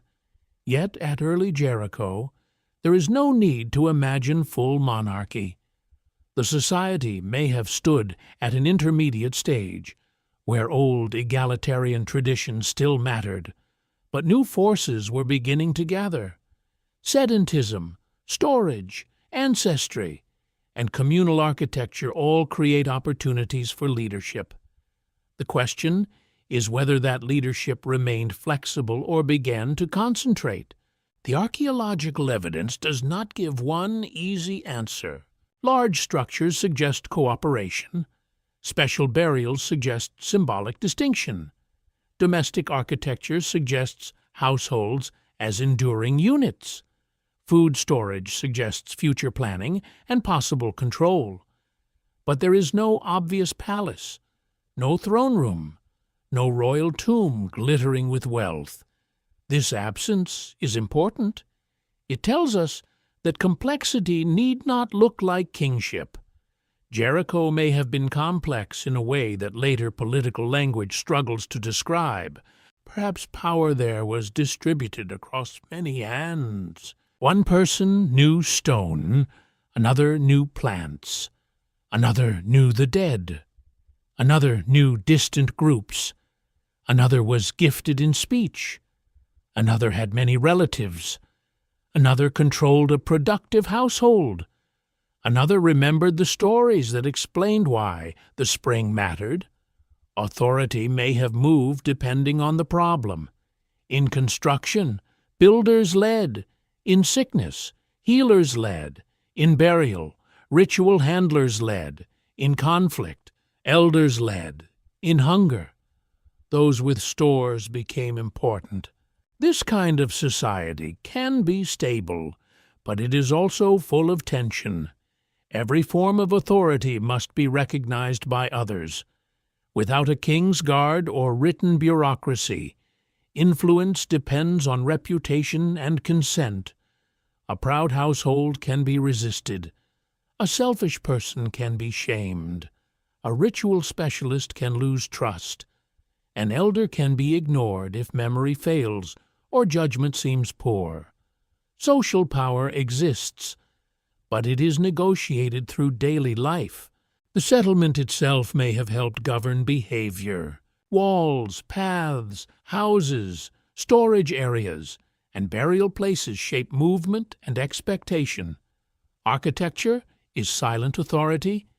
It tells people where to pass, where to gather, where not to enter, where work is done, where memory is held. In a dense Neolithic community, the built environment could enforce custom without anyone needing to speak. A doorway creates permission. A wall creates exclusion. A shared space creates encounter. A burial beneath a floor creates reverence. The dead, too, may have governed. Ancestral presence can stabilize social life. If a household claims descent from important dead, that claim may support rights and duties. If rituals require proper treatment of ancestors, then living people must behave within inherited patterns. The past becomes a political force. A skull, a burial, or a remembered founder can speak through the living, even without words. Those who control the memory of the dead may shape the behavior of the living. This is one of the great paradigm-breaking insights of early civilization. Social order may not have begun with economic administration alone. It may have begun with ritual, memory, and the sacred weight of ancestry. Religion, broadly understood, may have helped people live together before formal government existed. Shared belief can bind labor. Shared fear can restrain conflict. Shared ceremony can transform separate households into one community. The spring may have been part of this order as well. Water is practical, but it is also symbolic. A reliable spring in a hard land could become a center of story, obligation, and reverence. Access to water must be managed, but management may be wrapped in sacred meaning. Rules about water may have been remembered as ancestral commands, ritual expectations, or communal tradition. To violate them might not simply be selfish, it might be dangerous in a spiritual sense. Such possibilities cannot be proven in full, but they illuminate the depth of the problem. Jericho was not merely a cluster of shelters. It was a living arrangement that required emotional and symbolic architecture as well as mud brick and stone. People had to believe in the settlement, not only occupy it. They had to accept the burdens of closeness, labor, memory, and restraint. They had to transform a crowd into a community, and perhaps that is the true beginning of civilization. Not the crown, not the palace, not the army, but the moment when human beings learn to remain together in one place, under rules they carry in memory. Beside dead, they continue to honor. Around resources they must share. Within houses they must repair. And beneath obligations, no single person entirely controls. A people without kings may still possess an order as powerful as any throne, because it lives everywhere at once. It lives in gesture, kinship, shame, respect, ceremony, habit, and fear. It lives in the way food is offered, the way the dead are handled, the way children are corrected, the way strangers are watched, the way old stories are repeated in the dimness of evening. Still, for the most part, secrets remain hidden. No council minutes survive from Jericho. No elder's speech was written. No ritual instruction was carved into stone. We do not know whether decisions were gentle or severe, whether leaders were beloved or resented, whether households competed openly or beneath the surface of politeness. The social world is there, but it is veiled, answerless, adrift to ponder. We stand before this ancient community and feel the inadequacy of our categories: village, town, tribe, chiefdom, sanctuary, settlement. Each word catches something and loses something. Jericho may have been all of these, and none of them. A human experiment at the edge of history, where order existed before the names of rulers, and society had already begun its long journey toward complexity. Only time will tell what future discoveries will be made. The Wall of Jericho is one of those ancient structures that seems to stand at the crossroads of function and symbol. To call it a wall is simple.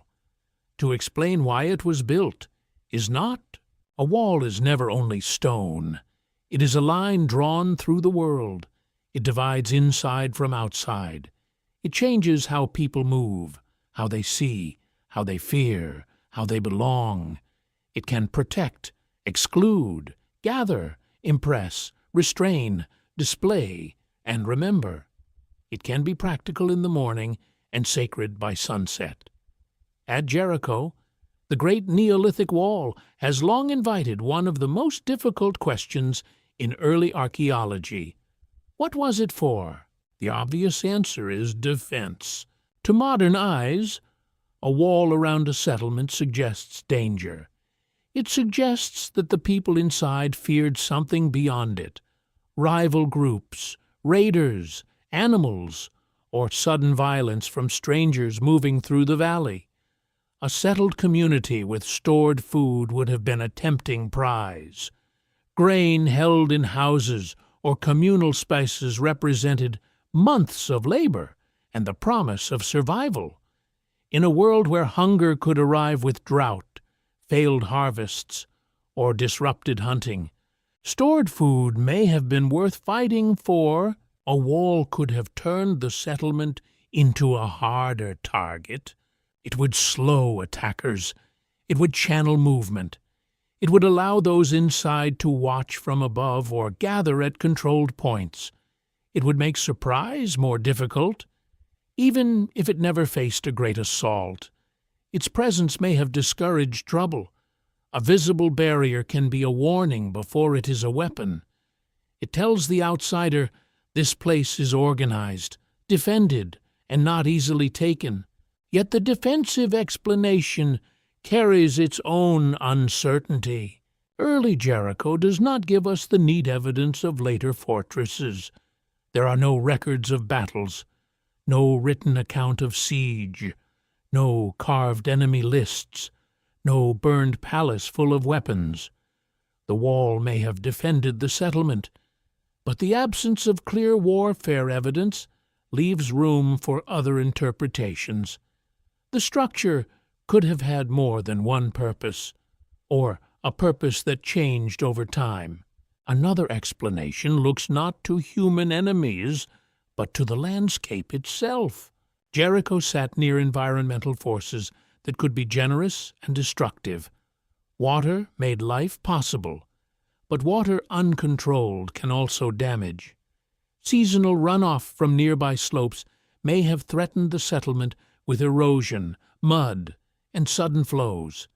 In this view, the wall may have served partly as a barrier against floodwater or debris, a practical structure built to protect houses, stored food, and living space from the violence of rain and land movement. This possibility changes the emotional meaning of the wall. It becomes not simply a sign of fear between humans, but a negotiation with the earth. The builders were not only watching for strangers, they were reading slopes, storms, channels, and scars in the ground. They had seen what water could do when it came too fast. They understood that settlement creates vulnerability. A camp can be moved away from damage. A town of mud brick houses cannot flee. So stone was placed between the people and the forces that might undo them. Still, even practical explanations do not exhaust the wall's meaning. A wall also creates community by enclosing it. Before such a structure exists, people may live near one another, but the settlement fades gradually into the surrounding land. With a wall, the boundary becomes visible. The community gains an edge. Those inside share a defined space. Those outside stand beyond it. The wall turns place into identity. It makes belonging architectural. To pass through a wall is to cross a threshold. Thresholds matter. They mark change. Outside may be the world of hunting grounds, strangers, fields, animals, and uncertainty. Inside may be the world of houses, hearths, ancestors, stored grain, and known faces. A wall gives that difference a physical form. Children growing up within it would learn that the settlement had a body, and that they lived inside that body. The wall was not merely seen. It was felt in the habits of daily movement. Imagine a morning at the settlement edge. The sun has not yet risen fully. The stones hold a coolness from night. Beyond the wall, the open land lies pale and waiting. A person climbs or passes through a controlled opening. Inside are the sounds of waking households, grinding stones, smoke, voices, footsteps, and the soft disturbance of animals. Outside is distance. The person pauses, perhaps to look across the valley, perhaps to check the movement of game, perhaps to scan for human figures. In that pause, the wall becomes a place of thought. It is easy to imagine watchfulness becoming ritual. Repeated actions acquire meaning. A person who stands at the wall at dawn is not merely observing. They may become a guardian in the eyes of others.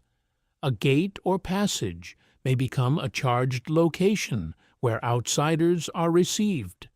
Disputes are settled, bodies are carried, goods are exchanged, or ceremonies begin. Over years and generations, the wall may gather stories. A certain stone may mark an event. A certain place along the wall may be associated with danger, memory, or the ancestors. The wall may also have been social theater. Monumental labor is always visible. The act of building a wall does something to a community before the wall is even complete.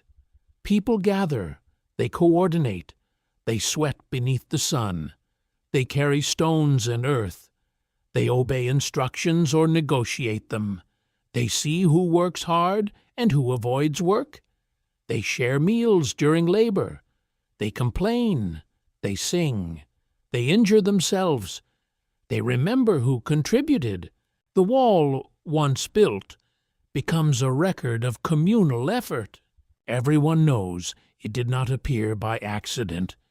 Everyone knows human bodies made it. In this sense, the wall may have been a monument to collective power. It told the inhabitants what they were capable of doing together.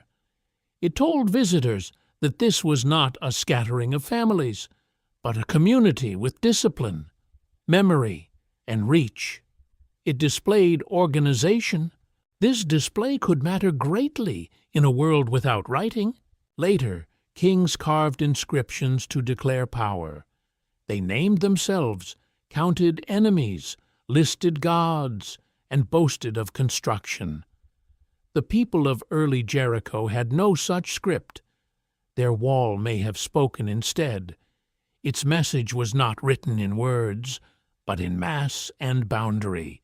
It said, "We are many enough to build this. We are attached enough to remain. We are united enough to draw a line around ourselves."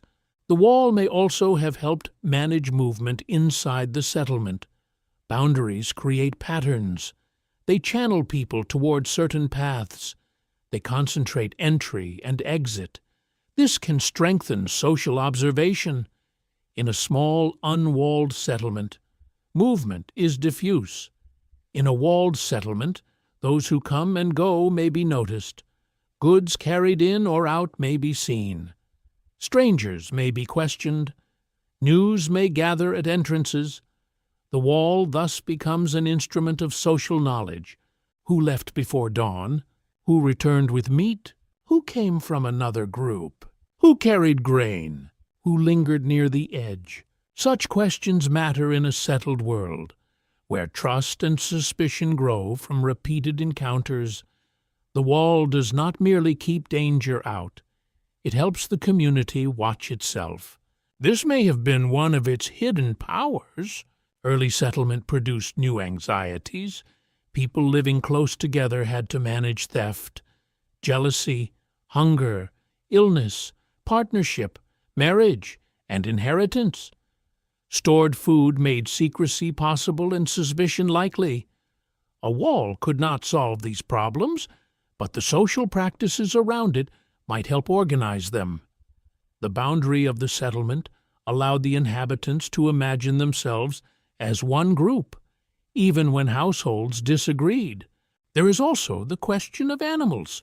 Wild creatures drawn to water, refuse grain, or human food could threaten stores and safety. A wall might restrict some animal movement, protect vulnerable spaces, or separate domestic activity from the open land.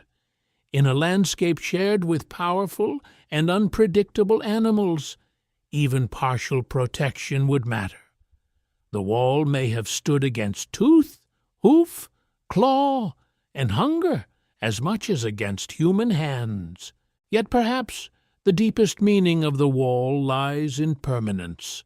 To build a wall is to declare confidence in the future. It is an act that makes little sense for people planning to leave soon. It requires investment beyond immediate need. It binds labor to a location. It says that the place within is worth protecting, defining, and remembering. The wall turns settlement into destiny, or at least into hope. Hope built in stone is still hope. The wall may have contained fear, but fear is not its only language. It may also have contained pride. A person returning from the open land and seeing the wall rising ahead may have felt relief. There is home, there are the houses, there is the spring. There are the dead beneath floors, the grain stores, the known voices, the children, the hearth smoke. The wall may have made the settlement emotionally visible from a distance. In the evening, its stones would have changed color with the light. Shadows would have gathered along its base. People might sit near it after work, sheltered from wind or looking outward. Children might play in its shadow, unaware that thousands of years later strangers would argue over its purpose.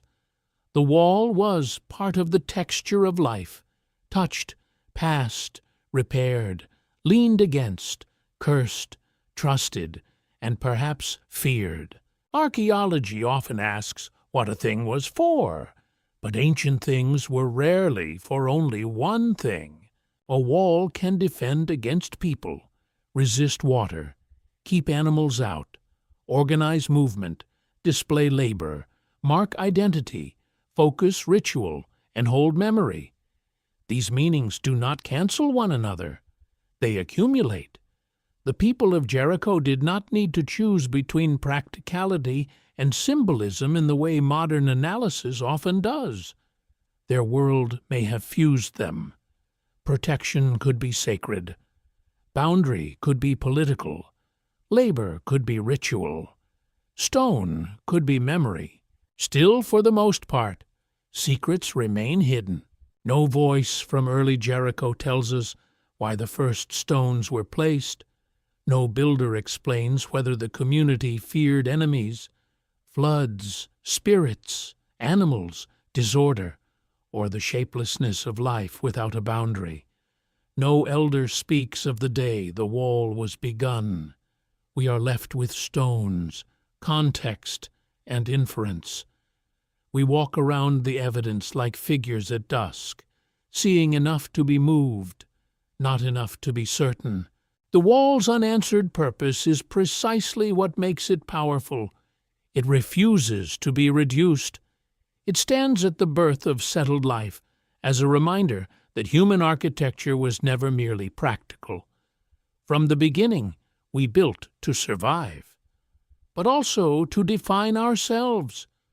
We built to keep danger away, but also to hold meaning close. We built against water, hunger, enemies, animals, and forgetting, answerless, adrift to ponder. We look upon the ancient barrier and understand that it was not simply a wall around Jericho. It was a wall around an idea, that a human community could belong so deeply to one place that it would gather the weight of stone to defend the fragile dream of staying. Only time will tell what future discoveries will be made. No settlement, however favored by water, is immune to silence. At Jericho, the earliest great experiment in permanence did not continue in an unbroken line of triumph. The mound preserves occupation, intensity, labor, and memory, but also interruption. There were times when the human presence weakened, changed, or vanished from certain layers of the site. Houses ceased to be repaired. Floors were no longer swept. Hearths cooled, walls slumped. Dust entered rooms where people once worked, ate, argued, grieved, and slept. Abandonment is one of the most difficult events to imagine in archaeology because it is not always dramatic. Sometimes A settlement dies by fire, invasion, massacre, earthquake, or sudden disaster. The signs are violent and unmistakable. Burned beams collapse over storage jars. Bodies remain where death found them. Weapons lie scattered. Destruction seals a day in terror. But other endings are slower. A family leaves first, then another. A house stands empty for a season. A roof decays. A wall softens in rain. A storage pit is not refilled. Paths grow faint. Animals enter spaces once shaped by human routine. Children are born elsewhere and never learn the old corners. The settlement becomes less a living place than a remembered one. Visited perhaps, spoken of perhaps, but no longer inhabited in the same way. Jericho's deep history asks why even a place of such promise could be left behind. The answer may begin with climate. In early settled life, a community remained vulnerable to changes in rainfall, temperature, plant growth, and seasonal reliability. The spring gave Jericho a profound advantage, but a spring alone could not solve every problem. If surrounding plant resources declined, if wild game moved away, if cultivated stands failed, if nearby soils became exhausted or overused, the settlement could feel pressure. Food security depended on more than water. It depended on a whole web of ecological relationships. A few poor seasons might be endured. A long pattern of stress could transform daily life. Imagine grain stores shrinking before the next harvest. Grinding stones still sound in the morning, but there is less grain to grind. Hunters return with smaller kills. Gatherers walk farther from the settlement. Arguments sharpen around food. Elders remember better years. Ritual specialists perhaps speak over the spring, over seed, over sickness. Children sense fear before they understand it. Hunger is not merely emptiness in the body. It is a pressure that changes the moral atmosphere of a community. When food becomes uncertain, trust can weaken. Storage, which once promised security, can become a source of suspicion. Who has hidden grain? Who has taken more than their share? Which household still eats well? Who failed to contribute labor? Who receives help? And who is refused? In a small mobile group, hunger might lead to movement. In a settled community, hunger unfolds within walls, houses, and social memory. It has witnesses. It has accusations. It has consequences. Environmental strain may also have interacted with population. A successful settlement attracts people and produces children. Over time, more inhabitants can mean more demand on nearby resources. More fuel must be gathered. More food must be processed. More refuse accumulates. More bodies share limited space. More disputes require resolution. Growth is often celebrated in later stories of civilization. But growth can be dangerous when the supporting system is fragile. Disease may have played a role. Settled life changes the relationship between humans. Waste, water, insects, rodents, and animals. People living close together in mud-brick houses produce refuse that cannot simply be left behind as easily as in mobile life. Stored grain attracts pests. Damp places can harbor contamination. Close quarters allow sickness to pass from body to body. Archaeology cannot always identify specific outbreaks in deep prehistory. But the general risk of sedentary life was real. The first settlements were laboratories of both culture and disease. There may also have been social causes. The same bonds that held people together could become burdens. Kinship obligations, ancestral claims, disputes over burial spaces, access to food, labor demands, and ritual authority may have generated tension. Without kings or written courts, social peace depended on negotiation, memory, and custom. If those mechanisms failed, households might choose departure over submission or conflict. To leave is sometimes an act of survival. A group might move to better resources, join relatives elsewhere, return to more mobile patterns, or establish another settlement near a different water source. Abandonment does not always mean collapse in the sense of total human failure. It may mean adaptation.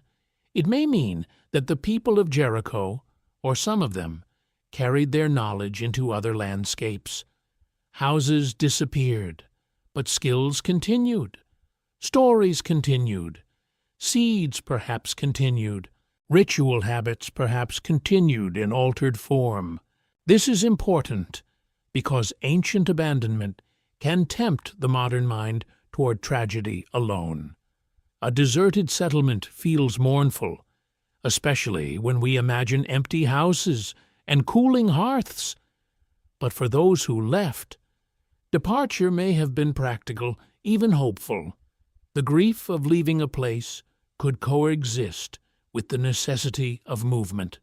Human beings are capable of loving a home and walking away from it. Still, the emotional cost would have been profound.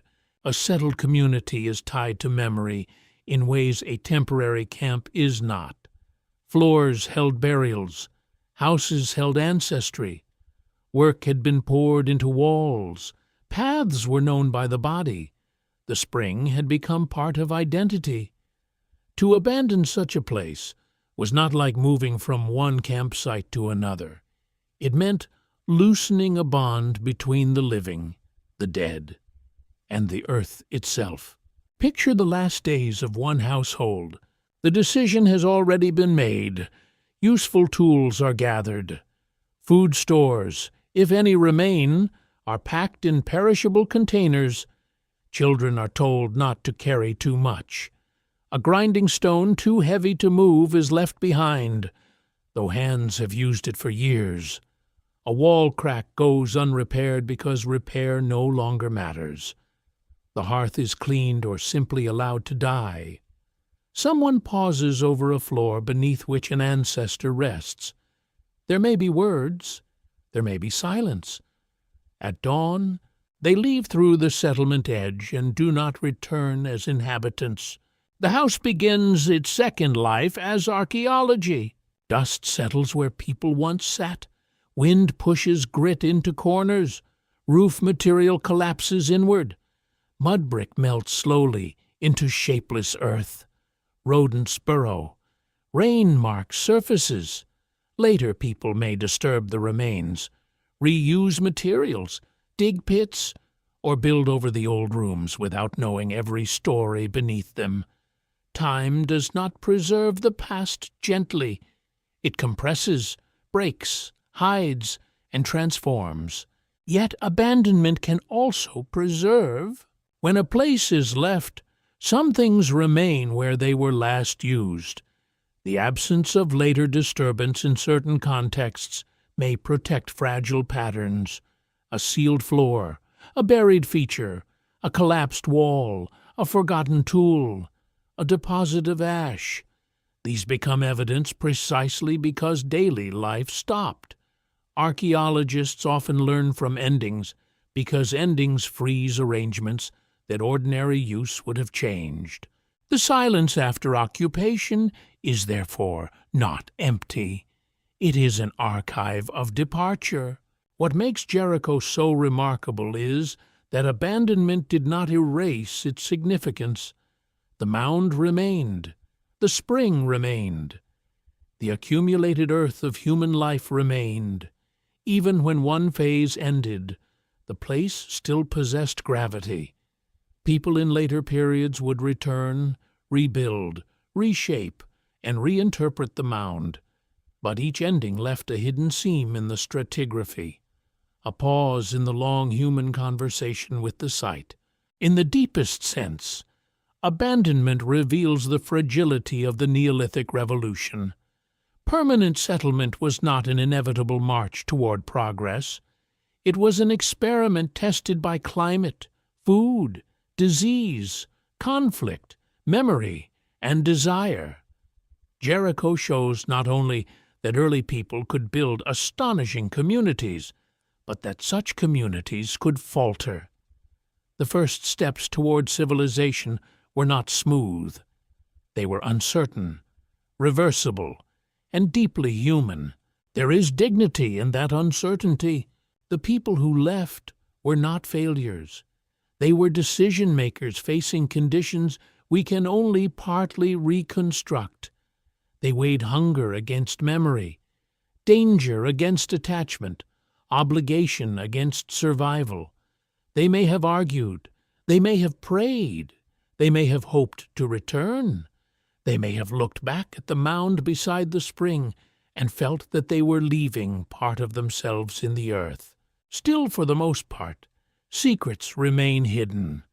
We do not know whether drought emptied the houses, whether disease thinned the settlement, whether conflict broke trust, whether resources shifted, or whether opportunity elsewhere called people away. The evidence offers possibilities rather than confession. The mound gives us layers, but not farewells, answerless, adrift to ponder. We listen to the silence after footsteps fade. In that silence lies one of the oldest truths of human civilization. To build is never to conquer time completely. Every house waits for abandonment. Every wall waits for ruin. Every settlement, however ancient and beloved, exists within the mercy of weather, hunger, memory, and choice. Only time will tell what future discoveries will be made. Return is never the same as continuation. When people come again to an old place, they do not simply lift the past from the dust and begin exactly where vanished hands left off.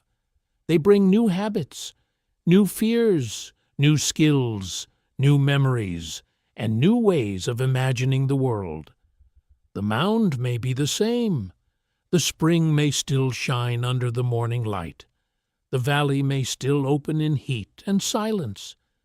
But the people who build upon old ground are changed, and in their changed lives the ancient place is remade.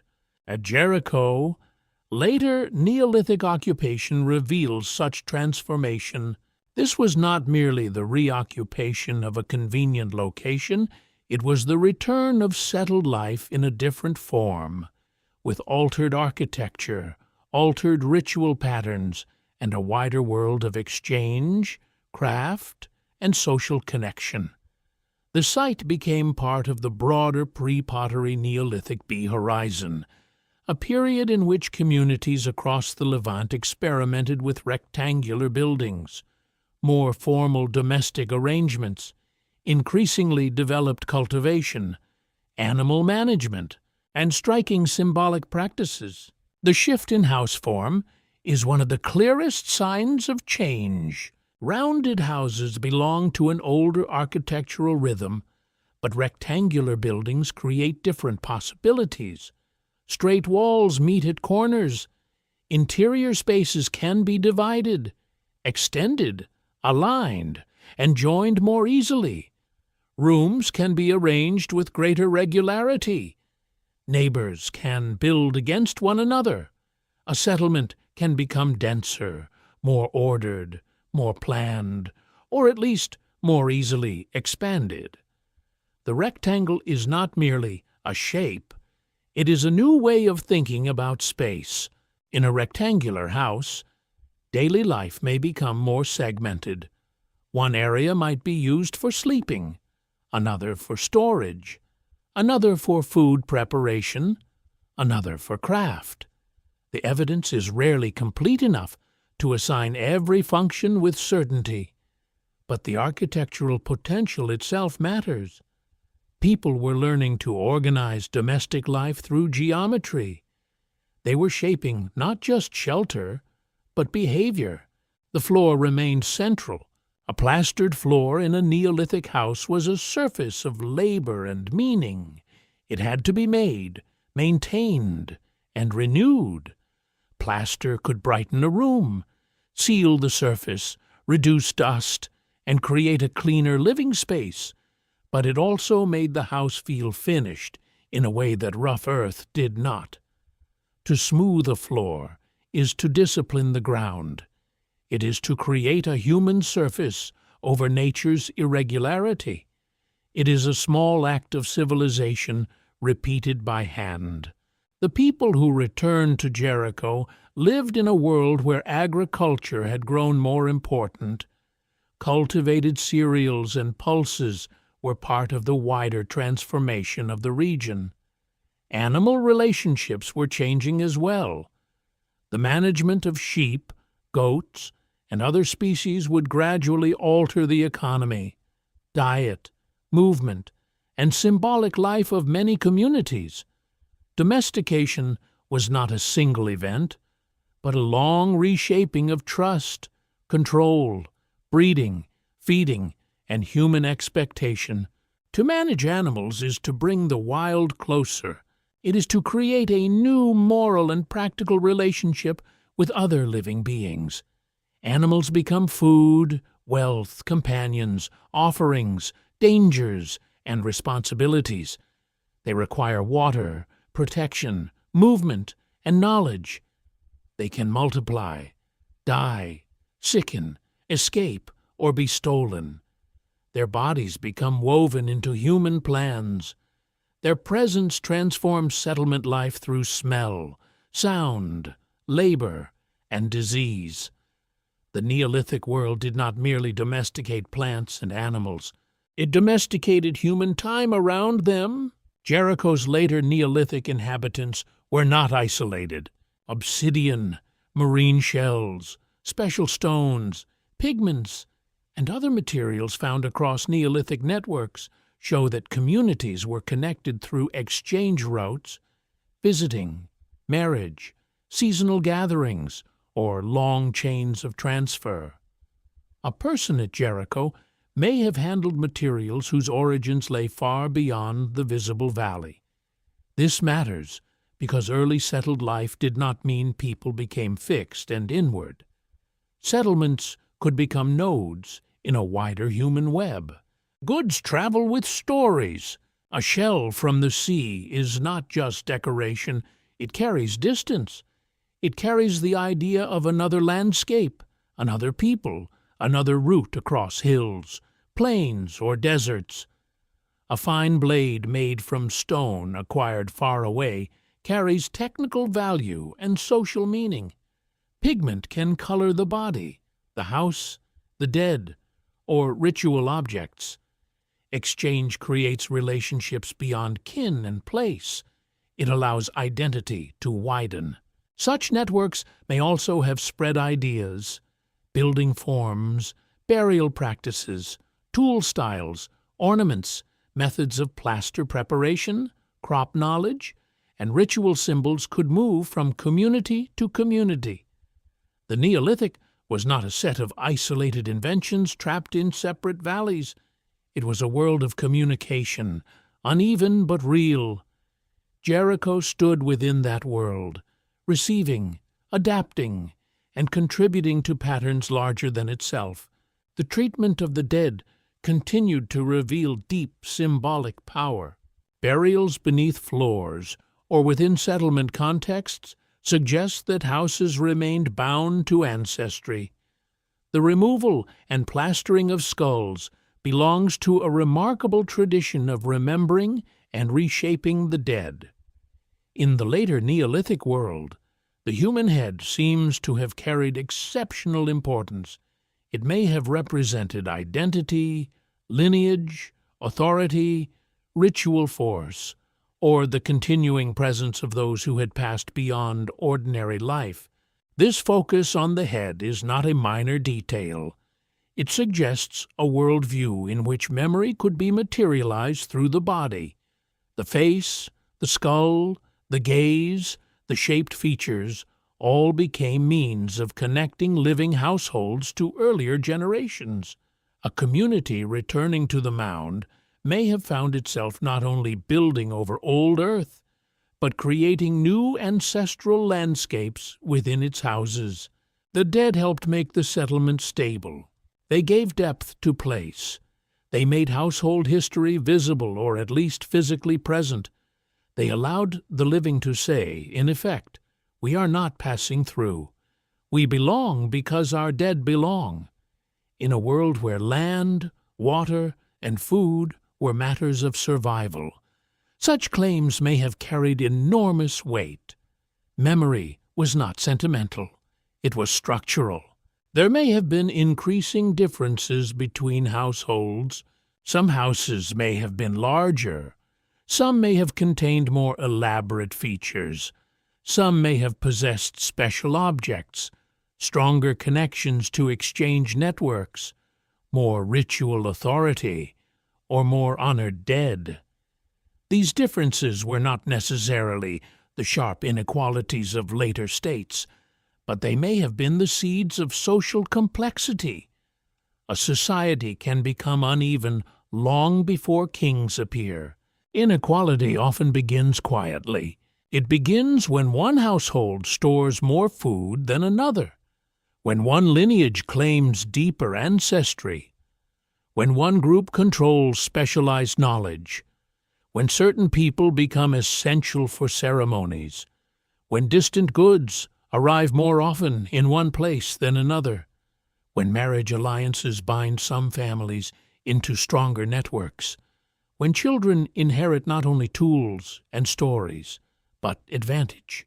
Yet the later Neolithic world was also full of shared creativity. People experimented with buildings, food systems, burial rites, craft technologies, and communal meanings. They were not merely adapting to necessity. They were inventing ways of being human that had never existed before. The village became a laboratory of the future. It taught people to live among many households, to coordinate labor, to create durable traditions, to honor the dead in visible form, to produce food through long cycles of preparation, and to bind identity to walls, floors, and fields. The pace of such change was slow, but slow does not mean simple. Across generations, a child born into the settlement would learn a world already shaped by decisions made before their birth. The arrangement of houses, the location of burials, the habits of food storage, the path to water, the forms of tools, the ceremonies of death, the rules of marriage and cooperation. All these would seem natural to those who inherited them. Culture often feels eternal to those living inside it. Archaeology reveals that it is made. Imagine the settlement alive again in this later form. The morning begins with voices between rectangular houses. Smoke lifts through roof openings. A child carries a small object of shell or stone, treasured because it came from elsewhere. Someone repairs plaster on a floor, smoothing the wet surface with practiced patience. In another house, grain is sorted. Nearby, a goat bleats or a tethered animal pulls against restraint. A toolmaker strikes stone, producing sharp flakes with a sound like dry lightning. At the edge of a room, a burial lies hidden beneath the living surface. The community is both familiar and transformed. It knows the spring, but not in exactly the same way as those who first settled there. It builds with inherited memory, but also with new methods. It remains close to the dead, but shapes that closeness through evolving ritual forms. It uses the valley, but belongs to networks reaching beyond it. It is no longer an experiment in staying alone. It is part of a larger Neolithic world, learning how permanence can be renewed. This renewal did not erase risk. Sedentary life remained vulnerable to climate, disease, food stress, social tension, and conflict.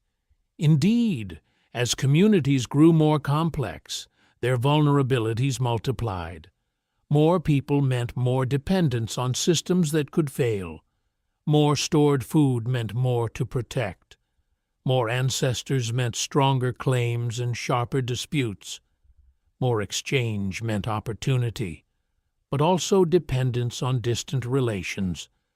The return of a changed people brought strength, but also new burdens. Still, for the most part, secrets remain hidden. We do not know what stories the later inhabitants told about the old mound beneath their feet. Did they sense they were building over ancient lives? Did they find older stones, older bones, older walls, and weave them into their own memory? Did the spring carry legends already, spoken from elder to child beneath the heat of the valley?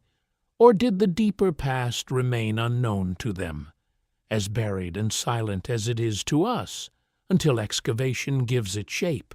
The return to Jericho shows that a place can have more than one beginning. A settlement can be born, fade, and be born again in altered form.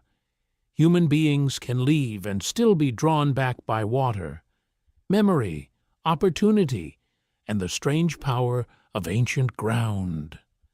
The mound was not a single chapter in the human story. It was a surface upon which many different communities wrote their lives without writing a word, answerless, adrift to ponder. We watch the changed people building above older dust. Their walls are different, their rituals are deepened, their world is wider, yet they still stand beneath the same sky, beside the same spring, facing the same ancient problem: how to make life endure in a fragile land. Only time will tell what future discoveries will be made. There comes a point in the life of an ancient place when memory becomes geology. Jericho did not remain only a Neolithic settlement of mud-brick houses, stone tools, ancestral skulls, and early farmers clustered beside a spring. The mound endured. People came again and again, drawn by water, position, fertility, trade, and the deep magnetism of ground already marked by human life. Over time, the earliest village layers disappeared beneath later occupations, and the place began to gather a different kind of fame. The sacred village became an ancient city. This transformation was not immediate.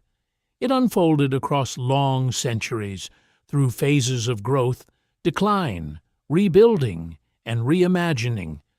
The world around Jericho changed profoundly. Pottery appeared and became part of daily life. Copper and bronze entered human technology.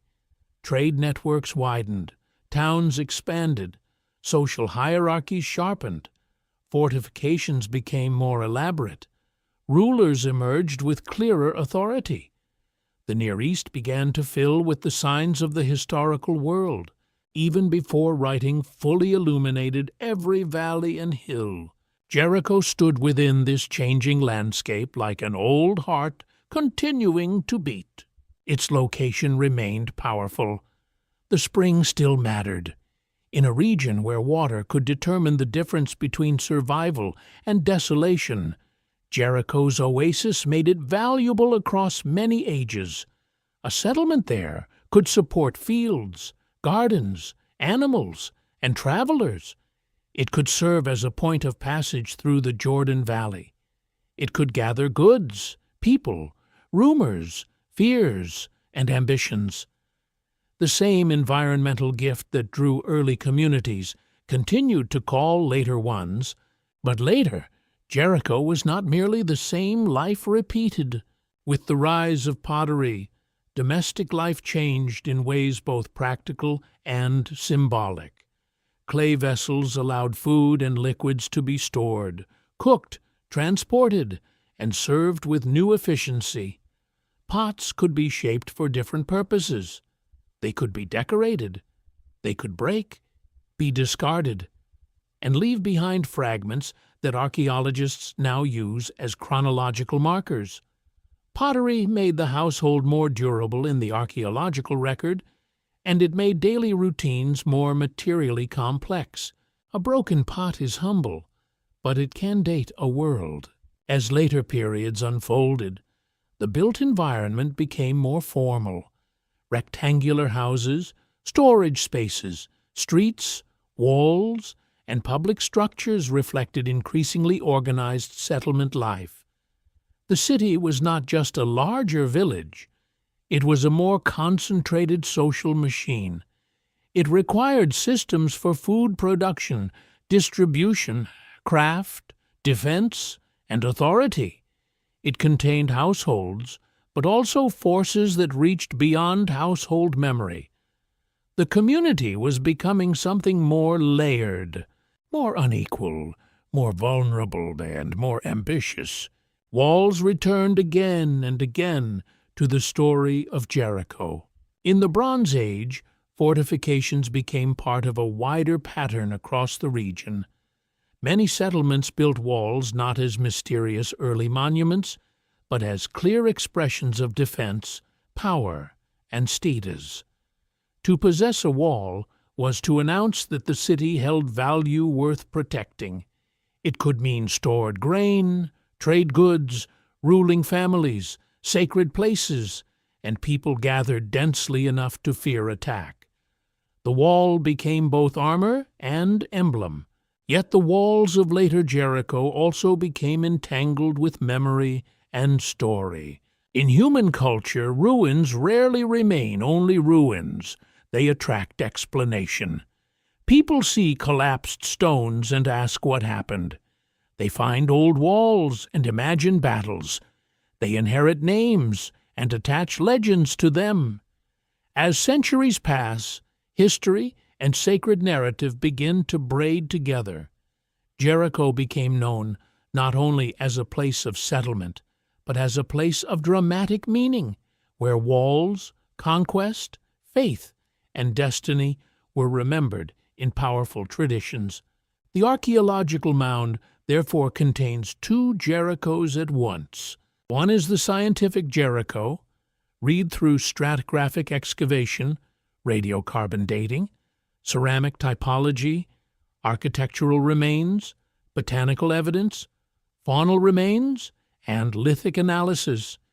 This Jericho speaks through soil color, carbon samples, wall foundations, plastered surfaces, seeds, bones, and broken vessels. It is slow, cautious, fragmentary, and deeply physical. The other is the remembered Jericho, carried through story, scripture, pilgrimage, imagination, and cultural inheritance.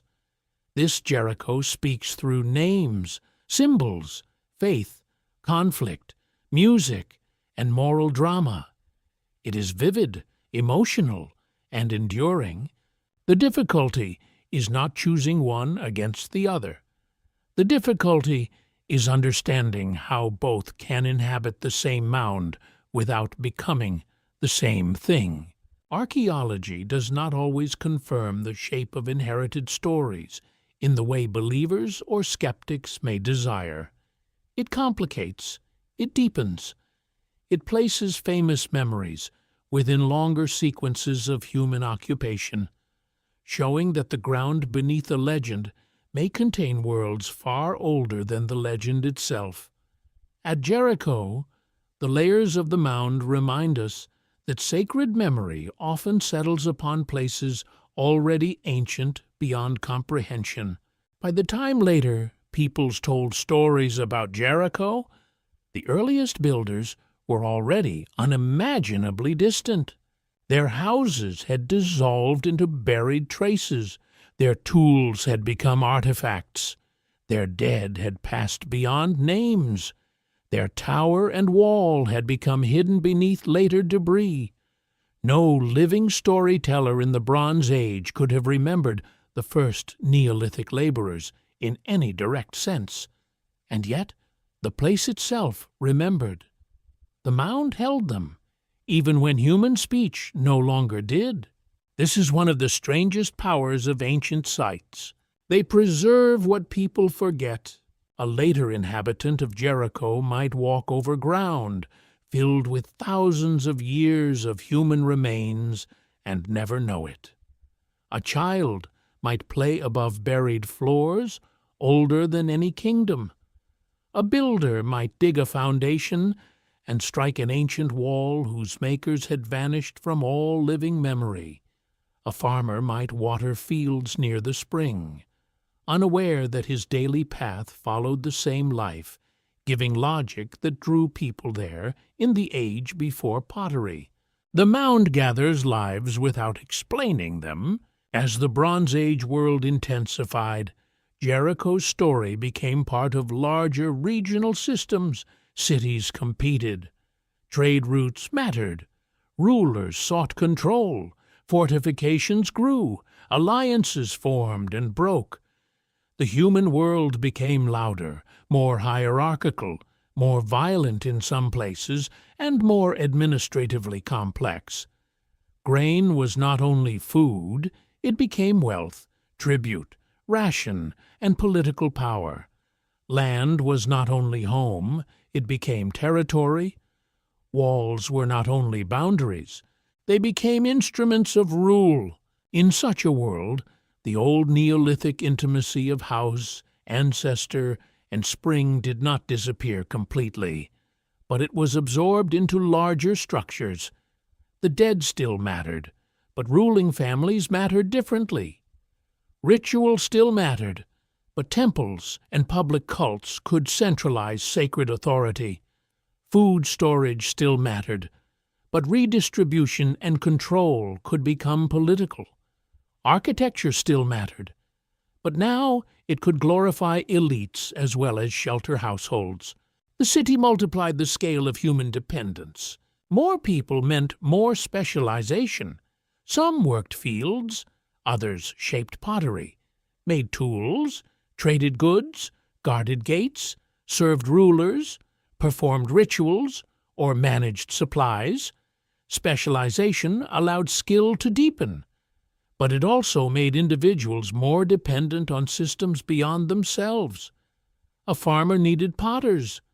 Potters needed fuel and clay. Rulers needed producers. Guards needed rations. Priests needed offerings. The city became a web, strong when held together, fragile when strained. Jericho's later history thus reflects a broader human passage, from place-based settlement to urban complexity, from household memory to institutional power, from flexible early leadership to more formal hierarchies. This did not make people more intelligent than their Neolithic ancestors. It made their world differently organized. The earliest inhabitants were not lesser minds. They were pioneers of permanence. Later, city dwellers inherited the consequences of that pioneering and carried them into new forms. The old spring watched it all. It watched mud brick houses rise and crumble. It watched pottery appear. It watched animals driven to water. It watched fortification walls built and broken. It watched traders pass with goods from distant lands. It watched children born into cities whose buried foundations they did not understand. It watched fear gather at gates. It watched ceremony, hunger, marriage, illness, repair, harvest, mourning, and departure. Water continued while human arrangements changed around it. There is something almost mythic in that continuity. Gods and mortals once walked the earth, the old stories tell us. But archaeology shows a different kind of divinity in the patience of places. The spring is not a god in the scientific record, yet it performed a godlike role in human life. It gave, it summoned, it sustained. It made settlement possible. It outlived generations. It received the gaze of people whose names died long before history learned to write them down. As Jericho became famous in later memory, its deeper past remained hidden below. This is why the city should never be reduced to a single episode, however powerful that episode may be. Jericho is not only a city of walls, it is a city beneath walls, beneath stories, beneath later claims. It is a place where the history of civilization folds back upon itself. The Bronze Age city is astonishing, but beneath it lies the Neolithic threshold. Beneath urban identity lies the first experiment in staying. Beneath myth lies mud brick. Beneath conquest lies water. Still, for the most part, secrets remain hidden. No complete sequence can restore every occupation in full color. No excavation can recover every meal, every quarrel, every prayer, every trade agreement, every child's fear at the sound of strangers near the wall. Later disturbances complicate earlier layers. Erosion removes evidence. Human rebuilding cuts into the past. Each generation preserves some things and destroys others without knowing it. The mound is an archive, but a wounded one. And yet its survival is extraordinary. Jericho allows us to see human history not as a straight road, but as a deep vertical accumulation, one place, many worlds, one spring, countless lives, one mound. Layer upon layer of invention, uncertainty, failure, return, ambition, and remembrance. The sacred village did not vanish into the ancient city. It remained below it, like an old dream beneath waking thought, answerless, adrift to ponder. We stand above the buried ages and feel how thin the present is. Under any city, under any house, under any field, there may be older worlds waiting in silence. Jericho teaches that civilization is not born once.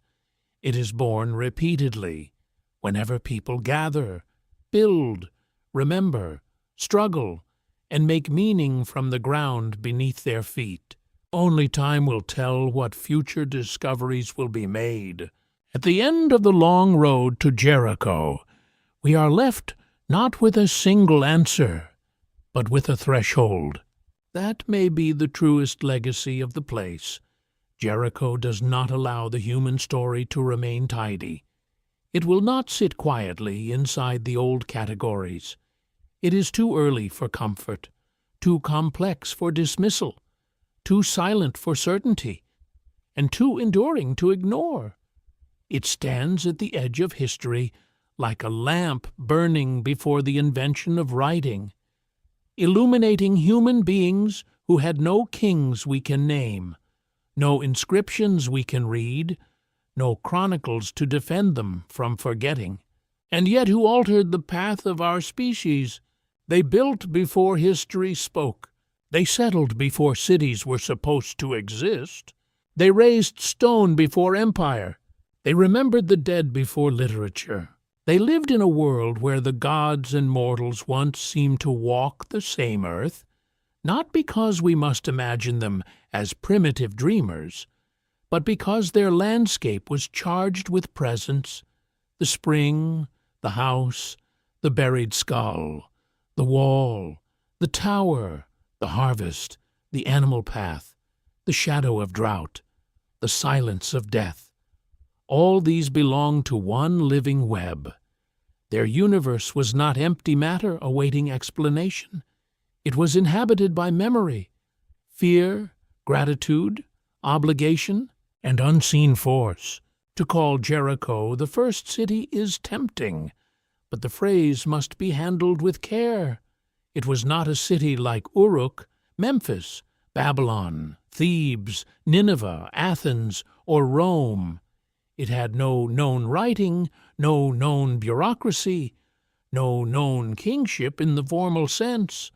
But to deny its civilizational importance because it does not resemble later cities would be equally misleading. Jericho represents something older and perhaps more profound. The moment when human beings began binding themselves to place with architecture, ancestry, labor, and shared necessity. It was a first threshold.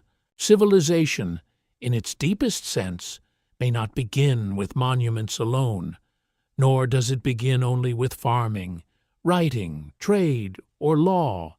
It begins when human groups create durable relationships between people, land, time, and memory. It begins when a child grows up, knowing that the same spring will be visited tomorrow. It begins when a floor is repaired because a household expects to remain. It begins when grain is stored against a future that has not yet arrived. It begins when the dead are placed beneath the living, and the living reshape their days around those who no longer breathe. In Jericho, the human future became local. That is an astonishing idea. For hundreds of thousands of years, human survival depended upon movement. Our ancestors were travelers through seasonal worlds, masters of adaptation, watchers of animal migration, fruiting cycles, rainfall, snow, heat, and stone.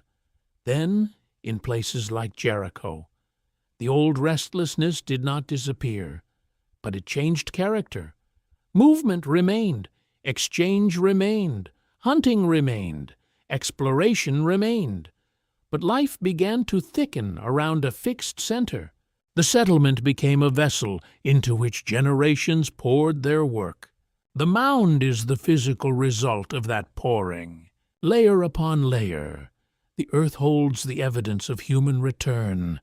A tell is not merely a ruin. It is time made visible. Its height is built from collapsed houses, discarded tools, burned floors, rebuilt walls, sealed burials, swept spaces, forgotten ash, and the dust of countless days. It is the accumulation of ordinary lives that became extraordinary because they were repeated in one place. This is why Jericho matters beyond its fame. It teaches that history is not made only by those who leave written names. The vast majority of human beings who shaped the world are anonymous. The builders, grinders, hunters, gatherers, children, elders, healers, mourners, and toolmakers of early Jericho are lost to us as individuals. We cannot praise them by name. We cannot hear their arguments. We cannot recover their private joys. Yet the world we inhabit was made possible by decisions like theirs. Every city on earth owes something to those first experiments and staying. Every home owes something to the first house that became more than shelter. Every granary owes something to the first stored seed guarded against hunger. Every cemetery, memorial, portrait, and family photograph owes something to ancient gestures of remembering the dead. Every boundary, wall, gate, and threshold owes something to the first communities that drew lines around belonging. Jericho reminds us that the roots of civilization are not clean roots. They are tangled with hunger, climate, illness, conflict, ritual, love, fear, and hope. The Neolithic Revolution was not a simple ascent from savagery to order. It was a dangerous exchange. Human beings gained permanence, but accepted crowding. They gained stored food, but created property and anxiety. They gained houses, but became bound to repair. They gained ancestry, but inherited obligations to the dead. They gained community, but faced the difficulty of living close to one another. The first threshold was not easy, and perhaps that is why it feels so human. Modern life often imagines progress as a straight road, with the past behind us and the future ahead. Jericho resists that illusion. Its buried layers show that human development is not a single triumphant march. It is experiment, interruption, return, transformation, collapse, and renewal. Societies rise from need and imagination. They solve old problems and create new ones. They build walls to protect themselves, and then must decide what those walls mean. They honor the dead, and then must live under the weight of memory. They gather around water, and then must learn how to share it. There is humility in this. We are not so far from Jericho as we think. We still gather around water, though pipes hide the miracle. We still build walls, though we call them borders, neighborhoods, property lines, and private rooms. We still store food against uncertainty, though markets and warehouses conceal the ancient fear. We still live among the dead, though we move them to cemeteries, photographs, family names, and digital archives. We still seek permanence in a world that denies it to every living body. The mound beside the spring is therefore not merely ancient, it is intimate. It asks us what we mean when we say civilization. Is civilization the palace or the house, the written law or the remembered custom, the king or the community that does not yet need one, the temple or the ancestor beneath the floor, the army or the shared labor that raises stone? The answer may not be singular. Jericho's greatness lies in forcing us to hold many beginnings at once. A scientific age allows us to approach the site with powerful tools. Radiocarbon dating gives chronology to charcoal and organic remains. Stratigraphic excavation reads the order of buried layers. Lithic analysis restores the gestures of vanished toolmakers. Botanical and faunal studies reconstruct diet, environment, and economy. Genomic data from ancient populations across the wider region opens new questions about movement, ancestry, and biological relationships. These methods anchor the wonder. They do not diminish it. The mystery grows sharper under the microscope. The more precisely we date, measure, compare, and analyze, the more astonishing the achievement becomes. We are not looking at a vague legend of ancient people. We are looking at real communities, living in real houses, using real tools, enduring real climates, burying real dead, and making decisions whose consequences would echo through all later human life. The scientific anchor does not pull Jericho down from myth. It reveals why the mythic feeling arises at all. Because here, in this old place, humanity crossed a line, not all at once, not by command, not under one leader whose name history preserved. The crossing happened through repetition, a house rebuilt, a field revisited, a wall repaired, a skull plastered, a child taught the path to the spring, a seed saved, a meal shared, a dispute settled, a body buried, a story remembered, a place chosen again after sunrise. That is how worlds change, not only through conquest, but through habit, not only through kings, but through households, not only through inventions, but through the slow decision to live differently. Still, for the most part, secrets remain hidden. Jericho has not surrendered its final meaning, and perhaps it never will. The mound contains more than evidence. It contains absence. It contains the missing words, songs, dreams, gestures, and names that no excavation can fully return. Even the finest archaeological method must stop at the edge of lived experience. It can show us the floor, but not every footstep. It can show us the hearth, but not every story told beside it. It can show us the skull, but not the exact grief that shaped its face. And yet absence is not emptiness. The silence of Jericho is full of labor, full of memory, full of the first fragile architecture of belonging, full of human beings who were never less intelligent, never less emotional, never less spiritually alive than we are. They did not live before humanity became complete. They lived before history, learned how to remember them. That is the final ache of Jericho. It existed before history, but not before meaning. It existed before writing, but not before thought. It existed before kings, but not before order. It existed before the great civilizations of the river valleys, but not before humanity had begun dreaming in stone, mud brick, water, and bone, answerless, adrift to ponder. We leave the mound in the valley as evening gathers over the old spring.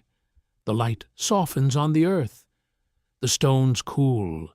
The wind moves over buried walls. Somewhere beneath the dust lie floors once warmed by human feet, houses once filled with smoke and voices, ancestors once given faces by hands that refused to let them vanish entirely.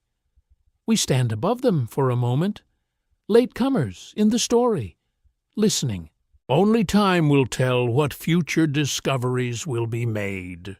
And as the night closes gently around Jericho, the civilization before history remains what it has always been, not a solved riddle, but a doorway into the oldest chambers of ourselves.